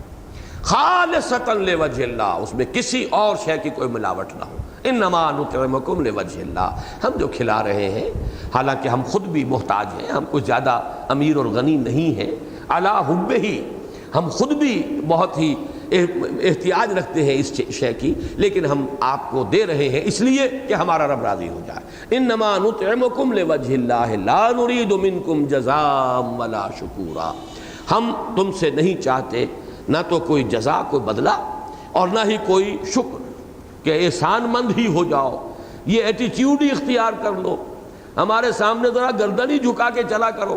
اگر یہ بھی کہیں انسان کی نیت میں شامل ہو جائے کہ میں کسی کے ساتھ احسان کروں، آخر کبھی کام آئے گا یا کچھ اور نہیں، تو ذرا بہرحال نگاہیں نیچی تو رکھے گا۔ یہ چیزیں بھی اگر شامل ہو گئی ہیں نیت کے اندر تو معلوم ہوا کہ آپ نے لا تبطلوا صدقاتکم بالمن والاذی، وہ ابطال ہو جاتا ہے، وہ نیکی ہبط ہو گئی، ضائع ہو گئی۔ انا نخاف من ربنا یوما عبوسا قمطریرا، وہ یہی مضمون جو پہلے آ چکا تھا کہ وہ ڈرتے رہتے تھے، یخافون یوما کان شرہ مستطیرا، آیت نمبر 7 میں۔ اب یہاں پر آیت نمبر 10 میں وہ لفظ آیا، انا نخاف من ربنا، ہم ڈرتے ہیں اپنے پروردگار سے، ہمیں خوف ہے پروردگار کا، یومن عبوسن قمطریرا، اس دن کا خوف ہے۔ عبوس کہتے ہیں، یہ عبس و تولی ایک سورہ مبارکہ ہے، تیوری چڑھی ہوئی ہو، ناراضگی کا انداز ہو، تو وہ دن ایسا ہوگا کہ اس کی تیوری چڑھی ہوئی ہوگی، یہ اس کی شدت، اس کی صعوبت، اس کی سختی، گویا کہ وہ عبوس کی صفت جو ہے، جو اس کا نتیجہ ہوگا، وہ اس کی طرف جو ہے اس کو جوڑ دیا گیا۔ وہ دن ہی ایسا ہوگا، بڑا کرخت دن، یوں کہہ لیجئے بڑا کرخت دن ہوگا۔ عبوسن قمطریرا، قمطریر کے معنی بھی شدید کے ہیں، عبوس میں اور زور پیدا کرنے کے لیے، تاکید کے لیے اس کے لیے اضافہ کیا گیا، عبوسن قمطریرا۔ فوقاہم اللہ شر ذلک الیوم، تو بچا لیا انہیں ان کے اللہ نے اس دن کی سختی سے، شر برائی، سختی برائی، انجام بد۔ فوقاہم اللہ شر ذلک الیوم ولقاہم نظرۃ وسرورا، اور انہیں ہمکنار کر دیا، لقا یلقی تلقیۃً، ملا دینا، لقا کے معنی ملنا، ملاقات، اسی سے باب مفعلہ ملاقات بن گیا، تو یہ جو ہے لقا، یہ ہے باب تفعیل، ملا دینا، جوڑ دینا، ہمکنار کر دینا، یہ صحیح ترین اس کا ہماری زبان میں جو ہے ترجمہ ہوگا۔ ہم کنار کرے گا انہیں تازگی سے اور سرور سے، خوشی سے، مسرت سے۔ نظرتاً، اب دیکھیے نوٹ کیجئے لفظی طور پر بھی، پچھلی صورت میں بھی یہ لفظ آیا تھا، وجوہ یومئذ ناظرۃ الی ربہا ناظرہ، اور یہ بھی نوٹ کر لیجئے کہ اس مادے سے پورے قرآن میں صرف 3 جگہ لفظ آئے ہیں۔ ایک لفظ ناظرہ جو سورہ قیامہ میں آیا، نظرۃ و سرورا جو یہاں آیا، جو اس کی یہ تو جوڑا ہے، اور ایک جو سورہ مطففین ہے وہ مضمون کے اعتبار سے سورہ دہر سے بہت مناسبت رکھتی ہے. اس میں بھی وہ دوسرا چشمہ جو ہے اس کا ذکر ہے، وہ چشمہ جس کی پھر ملونی ہوگی، تسنیم، وہ اس کا ذکر ہے. اور وہاں پر بھی ہے تعرف فی وجوہہم نظرۃ النعیم. بس 3 جگہ پر اس مادے سے یہ قرآن مجید میں الفاظ آئے. لقاہم نظرۃ وسرورا، ہمکنار کرے گا انہیں تر و تازگی سے، شادابی سے اور مسرت اور خوشی سے. بجزاہم بما صبروا، اور بدلہ دے گا. اب یہاں پر جیسا کہ بارہا میں نے عرض کیا ہے کہ قیامت کے احوال ہیں یہ عالم آخرہ کے، لیکن ہمیشہ یہ قرآن مجید میں ماضی کے صیغے سے آتے ہیں، جیسے کہ یہ ہو چکا، as if it has been done. اتنا قطعی، اتنا یقینی، اس لیے کہ ماضی جو ہے، فعل ماضی عربی زبان میں وہ صرف اسی کو ڈینوٹ نہیں کرتا کہ کوئی واقعہ ہو چکا ہو، بلکہ کسی شے کی قطعیت اور حتمیت، اس کا یقینی ہونا، جیسے کہ ہو گیا. اس لیے فرمایا وجزاہم، جزا دے گا، بدلہ دے گا انہیں، بما صبروا. یہ لفظ بہت جامع آیا یہاں پر. یہ ساری شخصیت، یہ سارا کردار در حقیقت ایک لفظ صبر کے اندر مضمر ہے. صبر علی الاطاعہ، اللہ کی اطاعت پر اپنے آپ کو تھامنا، روکے رکھنا. صبر عن المعصیہ، گناہوں سے، معصیت سے، نافرمانیوں سے اپنے آپ کو تھامے رکھنا، روکے رکھنا. صبر علی البلاء، مصیبتیں، تکلیفیں، آزمائشیں، امتحانات، اس میں ثابت قدم رہنا. پھر مال کی محبت جو ہے اس کو اپنے اوپر غالب نہ آنے دینا، یہ بھی صبر ہے کہ وہ یطعمون الطعام علی حبہ مسکینا ویتیما واسیرا. دنیا کی محبت کو غالب نہ ہونے دینا، جیسا کہ دوسرے رکوع میں آئے گا ان ہؤلاء یحبون العاجلۃ ویذرون وراءہم یوما ثقیلا. یہ بھی صبر ہے. یہی وہ بات ہے جو سورہ قیامہ میں آ چکی. وہ ان لوگوں کا حال کیا، کلا بل تحبون العاجلہ. صبر جو ہے وہ یہ ہے کہ آدمی عاجلہ کے پھندے میں گرفتار نہ ہو، آخرہ پر نگاہ رکھے، اسے اپنا مطلوب مقصود بنائے. تو صبر یہ کئی مقامات پر قرآن مجید میں بہت ہی جامع لفظ کی حیثیت سے آتا ہے کہ پوری جو روش ہے انسان کی، بندہ مومن کی زندگی میں، اس کے جملہ پہلوؤں کا احاطہ کر لیا جاتا ہے بما صبروا. جیسے سورہ فرقان کے آخر میں بھی آتا ہے بما صبروا. اللہ تعالیٰ جو ہے ان کا رب انہیں ان کے اس صبر کے بدلے میں اس کی جزا کے طور پر وہ سب کچھ عطا فرمائے گا. وجزاہم بما صبروا جنتا وحریرا. جنت، باغ، حریرا یعنی رہنے کے لیے ریزیڈینشل گارڈنز ہے، پہننے کے لیے ریشم کا لباس ہے. جنتا وحریرا متکئین فیہا علی الارائک. میں اب ان چیزوں کے بارے میں زیادہ تفصیل میں نہیں جا رہا، جیسا کہ میں عرض کر چکا ہوں جنت کے احوال ہیں، اجمالاً ان پر ہمارا ایمان ہے، ہوگا، لیکن یہ کہ زیادہ تفاصیل میں جانے کی ہمیں کوئی ضرورت نہیں. متکئین فیہا علی الارائک، اتکا کہتے ہیں، تکیہ سے لفظ بنا ہے. اتکا باب افتعال ہے، ٹیک لگا لینا. تکیہ جس پر ٹیک لگائی جاتی ہے، سہارا لیا جاتا ہے. اتکا ٹیک لگا لینا. ٹیک لگائے ہوئے ہوں گے اس میں، یعنی جنت میں. فیہا جنت کے لیے آیا. علی الارائک، اریکا کی جمع ارائک. وہ ایسے چھپر کھٹ ہوں گے، تخت ہوں گے جن کے اوپر کے وہ ٹیک لگا کر بیٹھے ہوں گے. لا یرون فیہا شمسا ولا زمہریرا. نہیں دیکھیں گے اس میں، جنت میں، نہ دھوپ کی سختی اور نہ ہی سخت سردی. یہ دونوں موسم ہیں جو انسان کو پریشان کرتے ہیں، کہ گرمی ہو شدید تب بھی انسان پریشان. یہ تو ہے شمسن. اور زمہریر یہ ہے سخت سردی کہ جس میں کپ کپی طاری ہو جاتی ہے. ایک معتدل موسم ہوگا، بہت سہانا، دل کو بھانے والا. وَدَانِيَةً عَلَيْهِمْ ظِلَالُهَا. اور اس ظلالُهَا میں بھی ہا کی ضمیر جنت کی طرف ہے. ظلال ذل کی جمع ہے. اس جنت کے سائے ان کے اوپر جھکے ہوئے ہوں گے، سائے کیے ہوئے ہوں گے، ٹھنڈی چھاؤں کے اندر وہ رہیں گے. وَذُلِّلَتْ قُطُوفُهَا تَذْلِيلًا. قطوف یہ ہے وہ گوشے، پھلوں کے گوشے جو ہے، انگور کا گوشہ ہے، کوئی اور ہے، کھجور کا ہے، گابھا ہے، اس کے اندر کھجوریں لگی ہوئی، وہ ان کے اس طریقے سے مطیع کر دیے جائیں گے. اصل میں زال لام کا مادہ آتا ہے انقیاد، کسی کے سامنے بچھ جانا. ذلت یہ ہے کہ آپ کسی کے سامنے سرکشی نہ کر سکیں بلکہ جھک جائیں، اس کے سامنے انقیاد اور اطاعت اور تسلیم کی کیفیت اختیار کر لیں. یہ ہے تذلیل، اسی کو کہتے ہیں ذلیل کر دینا. تو ذللت، وہ جو جنت کے جو میوے ہوں گے، ان کے خوشے جو ہوں گے، وہ ان کے سامنے بالکل جھکا دیے جائیں گے، ان کی دسترس میں ہوں گے. ان کے اختیار میں ہوں گے، اس کے لیے کوئی لمبا چوڑا انہیں کوئی سختی نہیں جھیلنی پڑے گی وہ پھل توڑنے کی، بلکہ ذللت قطوفہا تذلیلا، بالکل ان کے یوں سمجھیے کہ ایٹ دیئر ڈسپوزل، اشارہ کریں گے اور وہ تر و تازہ جو پھل ہے وہ ان کے سامنے موجود ہوگا۔ وَيُطَافُ عَلَيْهِمْ بِآنِيَةٍ مِّن فِضَّةٍ، اور گردش میں لائے جائیں گے، یطاف مجہول کا صیغہ ہے، گردش میں لائے جائیں گے ان پر یعنی ان کے سامنے، بِآنِيَةٍ مِّن فِضَّةٍ، برتن ہوں گے، پلیٹیں ہوں گی، جیسے کہ ہوتی ہیں چیزیں جب محفل کے اندر گردش ضیافت ہو رہی ہے تو آنیہ یہ برتنوں کے لیے، من فضہ چاندی کے برتن ہوں گے، وَأَكْوَابٍ یہ کوب کی جمع ہے، پیالہ، لیکن یہ کوب جو پیالہ وہ ہوتا ہے جس میں کوئی پکڑنے کی جو ہے وہ ڈنڈی نہ ہو، وہ ہے کہ وہ جس کو پیالہ کہا جائے گا۔ اکوابن کانت قواریرا، ایسے پیالے جو ہے گردش میں لائے جائیں گے، ایسے جام کہ جو شیشوں کے بنے ہوں گے، شیشے ہوں گے شفاف باللوری، لیکن قواریرا من فضۃ، یہ شیشے نہیں ہوں گے، شیشہ تو ہوگا لیکن چاندی کا شیشہ ہوگا، یعنی چاندی جو جنت کی ہے وہ کچھ ایسی ٹرانسپیرنٹ ہوگی، اتنی شفاف اور صاف ہوگی کہ وہ نظر آئے گا کہ جیسے کہ یہ شیشے کے گلاس ہیں، شیشے کے یہ کپ ہیں، حقیقت میں وہ شیشے کے نہیں ہوں گے بلکہ وہ چاندی کے ہوں گے۔ قواریرا من فضۃ قدروہا تقدیرا، انہوں نے اس کا اندازہ کیا ہوگا جیسے کہ اندازہ کیا جاتا ہے۔ تقدیر کے معنی اندازہ، قدر سے، قدر جو ہے ویلیو، کسی شے کا پیمانہ معین کرنا۔ اب اس کے دونوں مفہوم لیے گئے ہیں، وہ چھوٹے بڑے ہوں گے اور ہر شخص کو جتنی اس کی خواہش ہوگی اسی کے مطابق وہ پیمانہ ملے گا، یہ نہیں کہ زائد ہو اس کی اپنی خواہش سے کہ اس میں چھوڑنا پڑے، یا یہ کہ کم ہو کہ جس پر دوبارہ مانگنا پڑے۔ اور ایک معنی یہ کیے گئے ہیں کہ بڑے سلیقے سے وہ سجائے ہوئے ہوں گے، بڑے اندازے کے ساتھ، جیسے کہ آپ بھی اپنے جو وہ ڈائننگ رومز ہوتے ہیں ان میں خاص جو ہے کپبرڈز بناتے ہیں اور ان میں سجا کر اپنی کراکری کو رکھتے ہیں، واللہ عالم۔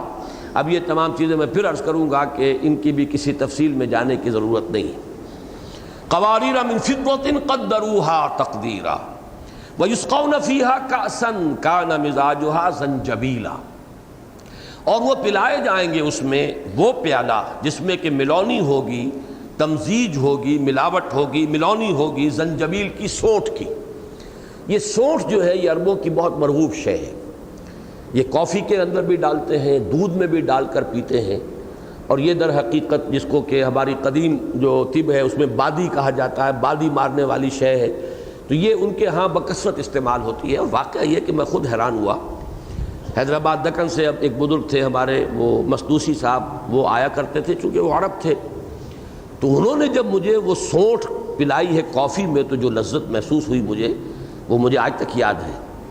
پھر انہوں نے کہا دودھ میں ڈال کے کبھی پیجئے اس کو۔ واقعہ یہ ہے کہ ایسی خوشبو اور اتنی عمدہ لذیذ اس کا ذائقہ جو ہے وہ بنا۔ تو یہ بھی زنجبیل، یہ بھی کوئی اس مشروب کے اندر اس کی کوئی ملونی ہوگی۔ یسقون فیہا کاسن کان مزاجہا زنجبیلا عینن فیہا تسمی سلسبیلا۔ اب یہاں پہ پھر وہی بات آئی، کافور کی ملونی ہوگی لیکن وہ کافور کا بھی ایک چشمہ ہوگا یا کافور چشمے کا نام ہوگا۔ یہاں پر زنجبیل کی ملونی ہوگی لیکن زنجبیل بھی ایک چشمہ ہے، یا زنجبیل کا جو ہے وہ بھی ایک کوئی چشمہ ہے کہ جو جنت میں بہہ رہا ہو، واللہ عالم۔ عینن فیہا، یہ بھی ایک چشمہ ہے جنت کے اندر، فیہا کی ضمیر پھر جنت کی طرف ہے، تسمی جس کا نام رکھا گیا ہے سلسبیلا، یہ سلسبیل ہے۔ سلسبیل اور تسنیم یہ دو لفظ قرآن مجید میں جنت کے چشموں کے لیے آئے ہیں، وہ سورہ مطففین میں ہے۔ مزاجہ من تسنیم عینا یشرب بها المقربون ویطوف علیہم ولدان مخلدون، اور گردش میں ہوں گے ان پر یعنی ان کے سامنے، جیسے خادم ہوتے ہیں، وہ جب کبھی اعلیٰ ضیافت ہو رہی ہو کسی اونچی محفل میں تو خادم جس طریقے سے گھوم رہے ہوتے ہیں، وہ برتن لیے ہوئے، پیمانے لیے ہوئے، یطوف علیہم، پھر یہ کہ گھروں کے اندر بھی ظاہر بات ہے خادموں کی ضرورت ہوتی ہے، یطوف علیہم ولدان مخلدون، ولدان ولد کی جمع ہے، لڑکے ہوں گے جو ان پر طواف کرتے رہیں گے، پھرتے رہیں گے، گھومتے رہیں گے، ضرورتیں معلوم کرتے رہیں گے، آرڈرز لیتے رہیں گے، جیسے آپ بوائے کہہ کر پکارتے ہیں کسی ریسٹوران میں، اور یا ولد، یہ عربوں کا جو ہے یہ لفظ جو ہے چلتا ہے ان کے ہاں بھی کسی کو پکارنے کے لیے، تو ولدان اسی کی جمع ہے، ولدان مخلدون، لیکن مخلدون کے معنی یہ ہے کہ وہ اسی عمر پر رہیں گے۔ اس میں ایک بڑا رمز ہے۔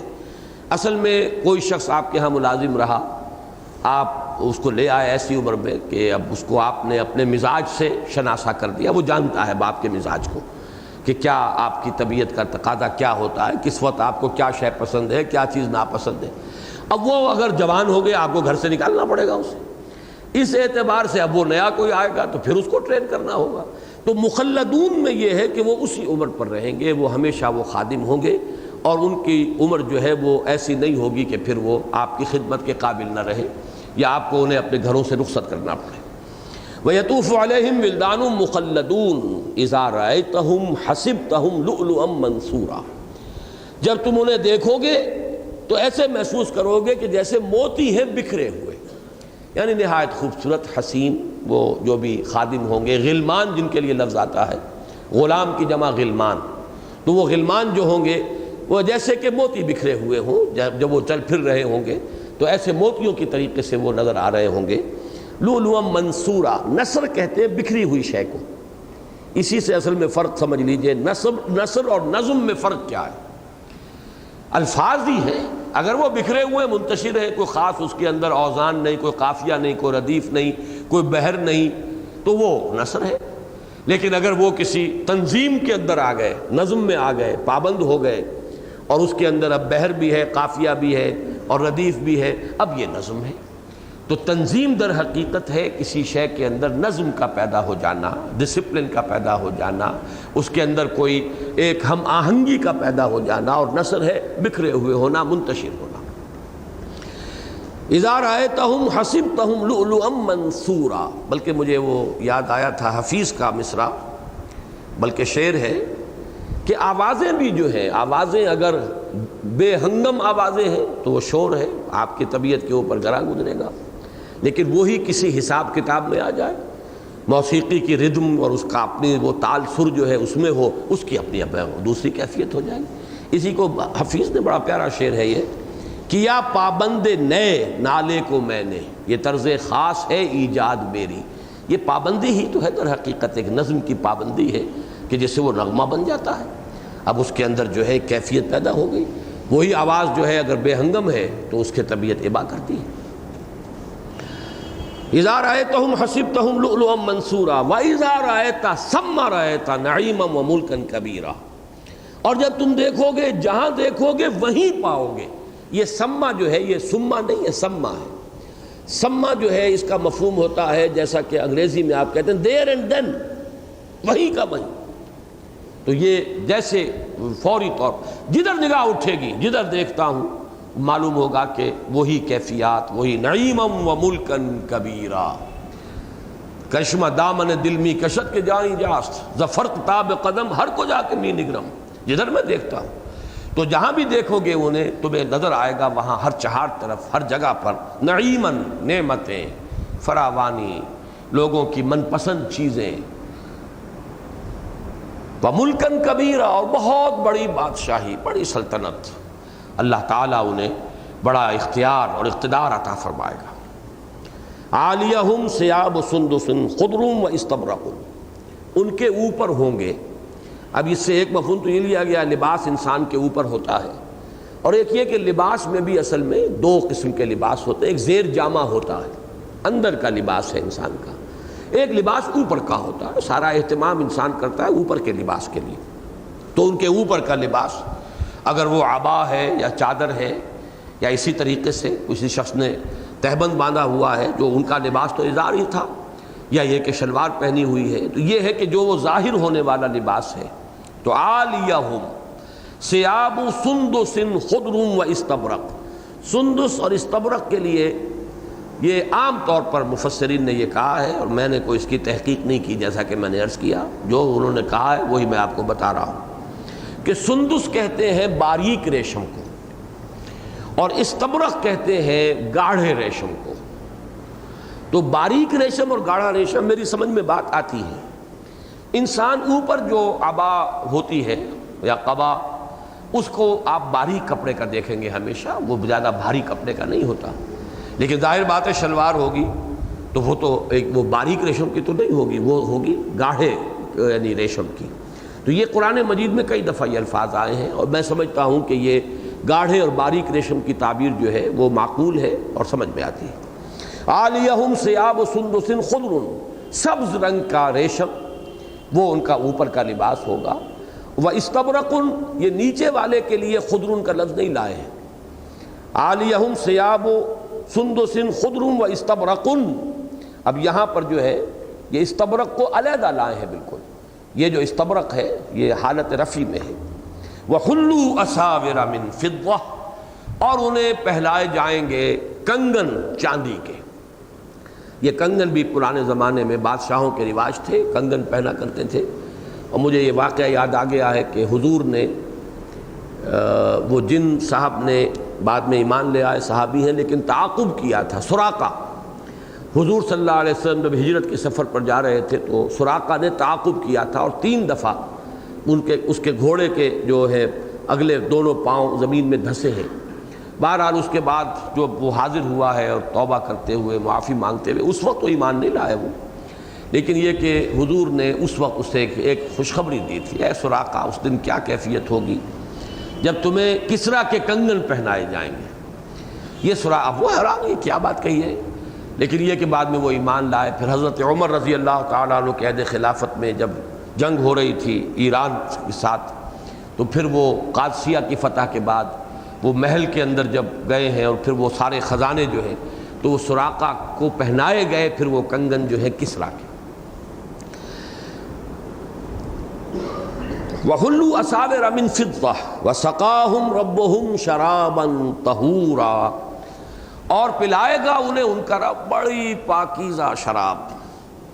یہاں ایک نکتہ بہت عمدہ ہے جو مولانا اصلاحی صاحب نے لکھا ہے، ان کی طبیعت میں بھی کبھی کبھی میلان آتا ہے، چاہے وہ فلسفی اور حکمت کے اعتبار سے تصوف سے بہت بود رکھتے ہوں، لیکن کبھی کبھی بعض حقائق جو ہیں ان کے قلم سے بھی ٹپک پڑتے ہیں۔ بڑی پیاری بات لکھی ہے کہ پہلے 2 شرابوں کا ذکر ہے، لیکن وہاں پر جو ہے نسبت نہیں ہے کون پلائے گا، یہ گویا کہ جو جنت میں بھی ارتقاء ہوگا، ترقی ہوگی درجہ بدرجہ، تو ایک وقت وہ آئے گا سقاہم ربہم شرابا طہورا، اب ساقی خود اللہ ہوگا، اللہ پلائے گا، ان کا رب ان کو پلائے گا بڑی پاکیزہ شراب۔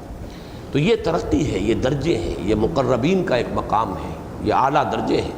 احادیث میں یہ بھی آتا ہے کہ آخری نعمت جو جنت میں بندہ مومن کو ملے گی وہ اللہ کا دیدار ہے، جب کہ انسان اس سطح پر پہنچ جائے۔ یہ میں نے پہلے کئی مرتبہ عرض کیا، اس مرتبہ نہ پچھلے دروس میں تذکرہ ہو سکا نہ آج، میں صرف اجمالاً اس کا اعادہ کر رہا ہوں۔ ایک زمانہ مجھ پر بھی ایسا گزرا ہے کہ اس قسم کی آیات سے طبیعت میں انقباض ہوتا تھا، یہ کیا حور و غلمان کی باتیں اور شراب اور یہ اور وہ اور یہ نعمتیں ہوں گی اور سونا اور چاندی، یہ تو دنیا کی مادی چیزیں ہیں، ان کا جو ذکر ہے طبیعت پر کچھ گراں گزرتا تھا۔ یہی وجہ ہے کہ سورہ رحمان سے، سورہ واقعہ سے، ان سے میری طبیعت کے اندر ایک بعد کسی کیفیت تھی، یہ میں اعتراف کر رہا ہوں، صاف اعتراف کیا ہے بارہا، اس لیے کہ اس میں بڑا سبق مضمر ہے۔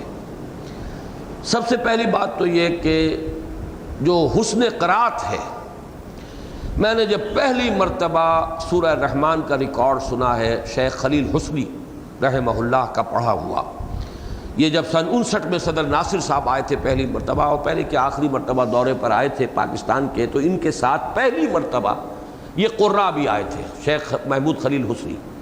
تو کراچی میں سورہ شورا کا جو ریکارڈ ہمارے پاس ہے وہ بھی اس وقت کا ہے، اور سورہ رحمان اس کا ریکارڈ جب میں نے سنا ہے سن 62 میں، میں گیا ہوں کراچی اور وہاں مجھے وہ ریکارڈ ملا۔ اس وقت تک ابھی مصری قرات کا چرچا ہی نہیں تھا، نہ ابھی ٹیپس اتنے عام تھے لوگوں کے پاس۔ کراچی میں گیا تو مجھے وہ ٹیپ سننے کو ملا، اور میں تجربہ اپنا کئی مرتبہ بیان کر چکا ہوں۔ میں نے محسوس کیا کہ جیسے جیسے میں سنتا چلا گیا، جیسے کہ کوئی غبار تھا دل پر اور وہ اتر گیا، دھل گیا۔ وہ دن اور آج کا دن پھر مجھ پر کوئی انقباض کی کیفیت اس قسم کی آیات سے پیدا نہیں ہوئی۔ یہ تو میں دیا کرتا ہوں اپنے تجربے کے حوالے سے، دلیل پیش کیا کرتا ہوں کہ حسن قرات کی بڑی تاثیر ہے، حالانکہ عقلی طور پر تو کوئی بات میرے سامنے نہیں آئی تھی، کوئی دلیل تو اس کے اندر مضمر نہیں تھی، جس چیز کی وجہ سے انقباض تھا وہ بات تو جو کی تو تھی، لیکن حسن قرات تب مجھے سمجھ میں آیا، اور جو میں نے مسلمانوں پر قرآن مجید کے حقوق نامی کتابچے میں جو خاص طور پر ایک عنوان باندھا ہے کہ تلاوت کا حق ادا کرنے میں یہ بھی ہے کہ حسن صوت جو ہے، زین القرآن باصواتکم، قرآن کو اپنی آوازوں سے مزین کرو۔ من لم یتغن بالقرآن فلیس منا، جو قرآن کو حسن صوت سے پڑھنے کی کوشش نہیں کرتا امکانی حد تک وہ ہم میں سے نہیں ہے۔ اور یہ بھی حدیث ہے کہ اللہ تعالیٰ کسی شے کو، کسی چیز کو اس طرح کان لگا کر نہیں سنتا جیسے کہ حسن صوت کے ساتھ پڑھے جانے والے قرآن کو سنتا۔ تو یہ جو تاکیدیں آئی ہیں تو واقعہ یہ ہے کہ ان کی اصل حقیقت اور اہمیت جو ہے مجھ پر منکشف ہوئی اپنے تجربے کی بنیاد پر، اور اللہ کا شکر ہے پھر وہ ذوق تو خیر مجھے پہلے بھی تھا قرات کا، لیکن یہ کہ یہ سورہ رحمان کی قرات کا پھر سورہ واقعہ یہ اللہ تعالیٰ کی طرف سے ہوا ہے کہ شیخ خلیل حسری پھر چند سال کے بعد جب یہاں آئے ہیں تو یہاں جامعہ اشرفیہ میں جو نشست منعقد ہوئی اس میں سورہ واقعہ انہوں نے لی، تو وہ حجابات میرے دور ہو گئے۔ البتہ یہ کہ بعد میں اس کے لیے ایک منطقی دلیل بھی میرے پاس ہے۔ وہ منطقی دلیل یہ ہے کہ دنیا میں بندہ مومن اپنے اوپر، جیسے کہ ایک لفظ ہے سیلف امپوزڈ ایگزائل، اپنے اوپر انسان جو ہے جلا وطنی اپنے اوپر لگا لے اور چلا جائے ملک سے، ہو سکتا ہے بے نظیر بھٹو پھر بھاگے یہاں سے، اور وہ سیلف امپوزڈ ایگزائل جو ہے، چونکہ آج ایک خبر ہے کہ وہ کوئی ادارہ ہے امریکہ کا، اس کی دعوت اس نے قبول کر لی ہے۔ یہ میں نہیں کہہ سکتا یہ جانے دیتے ہیں کہ نہیں دیتے، ہو سکتا ہے یہ بھی کہیں کہ یہ بلا ٹل جائے تو اچھا ہے۔ تو ایک سیلف امپوزڈ جو ہے وہ ایگزائل ہوتا ہے، اسی طریقے سے ایک بندہ مومن اس زندگی میں اپنے اوپر بہت سی لذتوں کو حرام کرتا ہے۔ چلیے اسی وجہ سے صحیح کہ وہ عقل حلال کی پابندی کرتا ہے تو بہت سی لذتیں اسے دنیا کی نہیں ملتی، روکھی سوکھی کھا کر گزارا کرتا ہے، فقر و فاقہ کے عالم میں گزارا کر دیتا ہے۔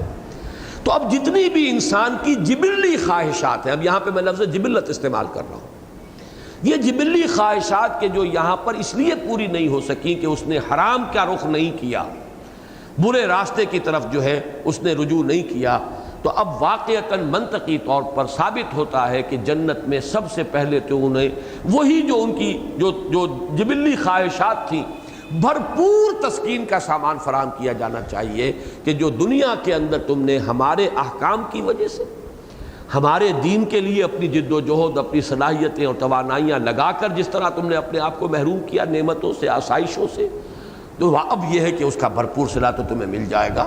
لیکن یہ در حقیقت نزل ہے، یہ جاتے ہی جو فوری طور پر ملے گا، اور اس میں وہ سب کچھ بھی ہوگا، لکم فیہا ما تشتہی انفسکم ولکم فیہا ما تدعون نزلا من غفور الرحیم۔ یہ نزل ہے، یہ ابتدائی مہمان نوازی ہے، باقی اس کے بعد ضیافت جو ہونی ہے اس کا تم تصور ہی نہیں کر سکتے۔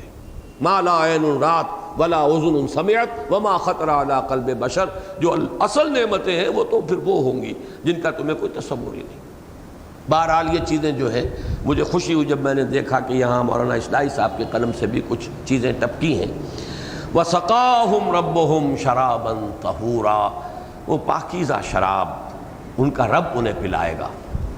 ان ھذا کان لکم جزاء وکان سعیکم مشکورا، یہ سب کچھ تمہارے لیے بدلہ ہے۔ یہ بات میں نے بہت مرتبہ بیان کی ہے کہ بندہ مومن اپنے کسی عمل پر کوئی اسے غرہ نہیں ہوتا، اس کا اعتماد اپنے اعمال پر نہیں ہوتا، وہ صرف اللہ کے فضل کا طالب ہوتا ہے۔ وہ کبھی یہ نہیں سمجھتا کہ میں اپنے عمل کے نتیجے میں جنت کا مستحق ہوں۔ وہ وہاں بھی جا کر یہی کہے گا الحمدللہ الذی ہدانا لہذا وما کننا لنہتدی لولا ان ہدانا اللہ، کل شکر کل حمد صلی اللہ کے لیے ہے جس نے ہمیں ہدایت بخشی، اور ہم ہرگز ہدایت یافتہ نہ ہو سکتے اگر اللہ ہمیں ہدایت نہ دیتا۔ پروردگار جو توفیق دی تو نے دی، جس کام کو بھی ہمارے لیے میسر کر دیا، تیسیر فرما دی، تو نے کی ہے، ہم نے کچھ نہیں کیا، ہم کیا کر سکتے تھے۔ لیکن اللہ تعالیٰ جواب میں فرمائیں گے ان ھذا کان لکم جزاء، نہیں یہ تمہارے اعمال ہیں، یہ تمہاری محنتیں ہیں۔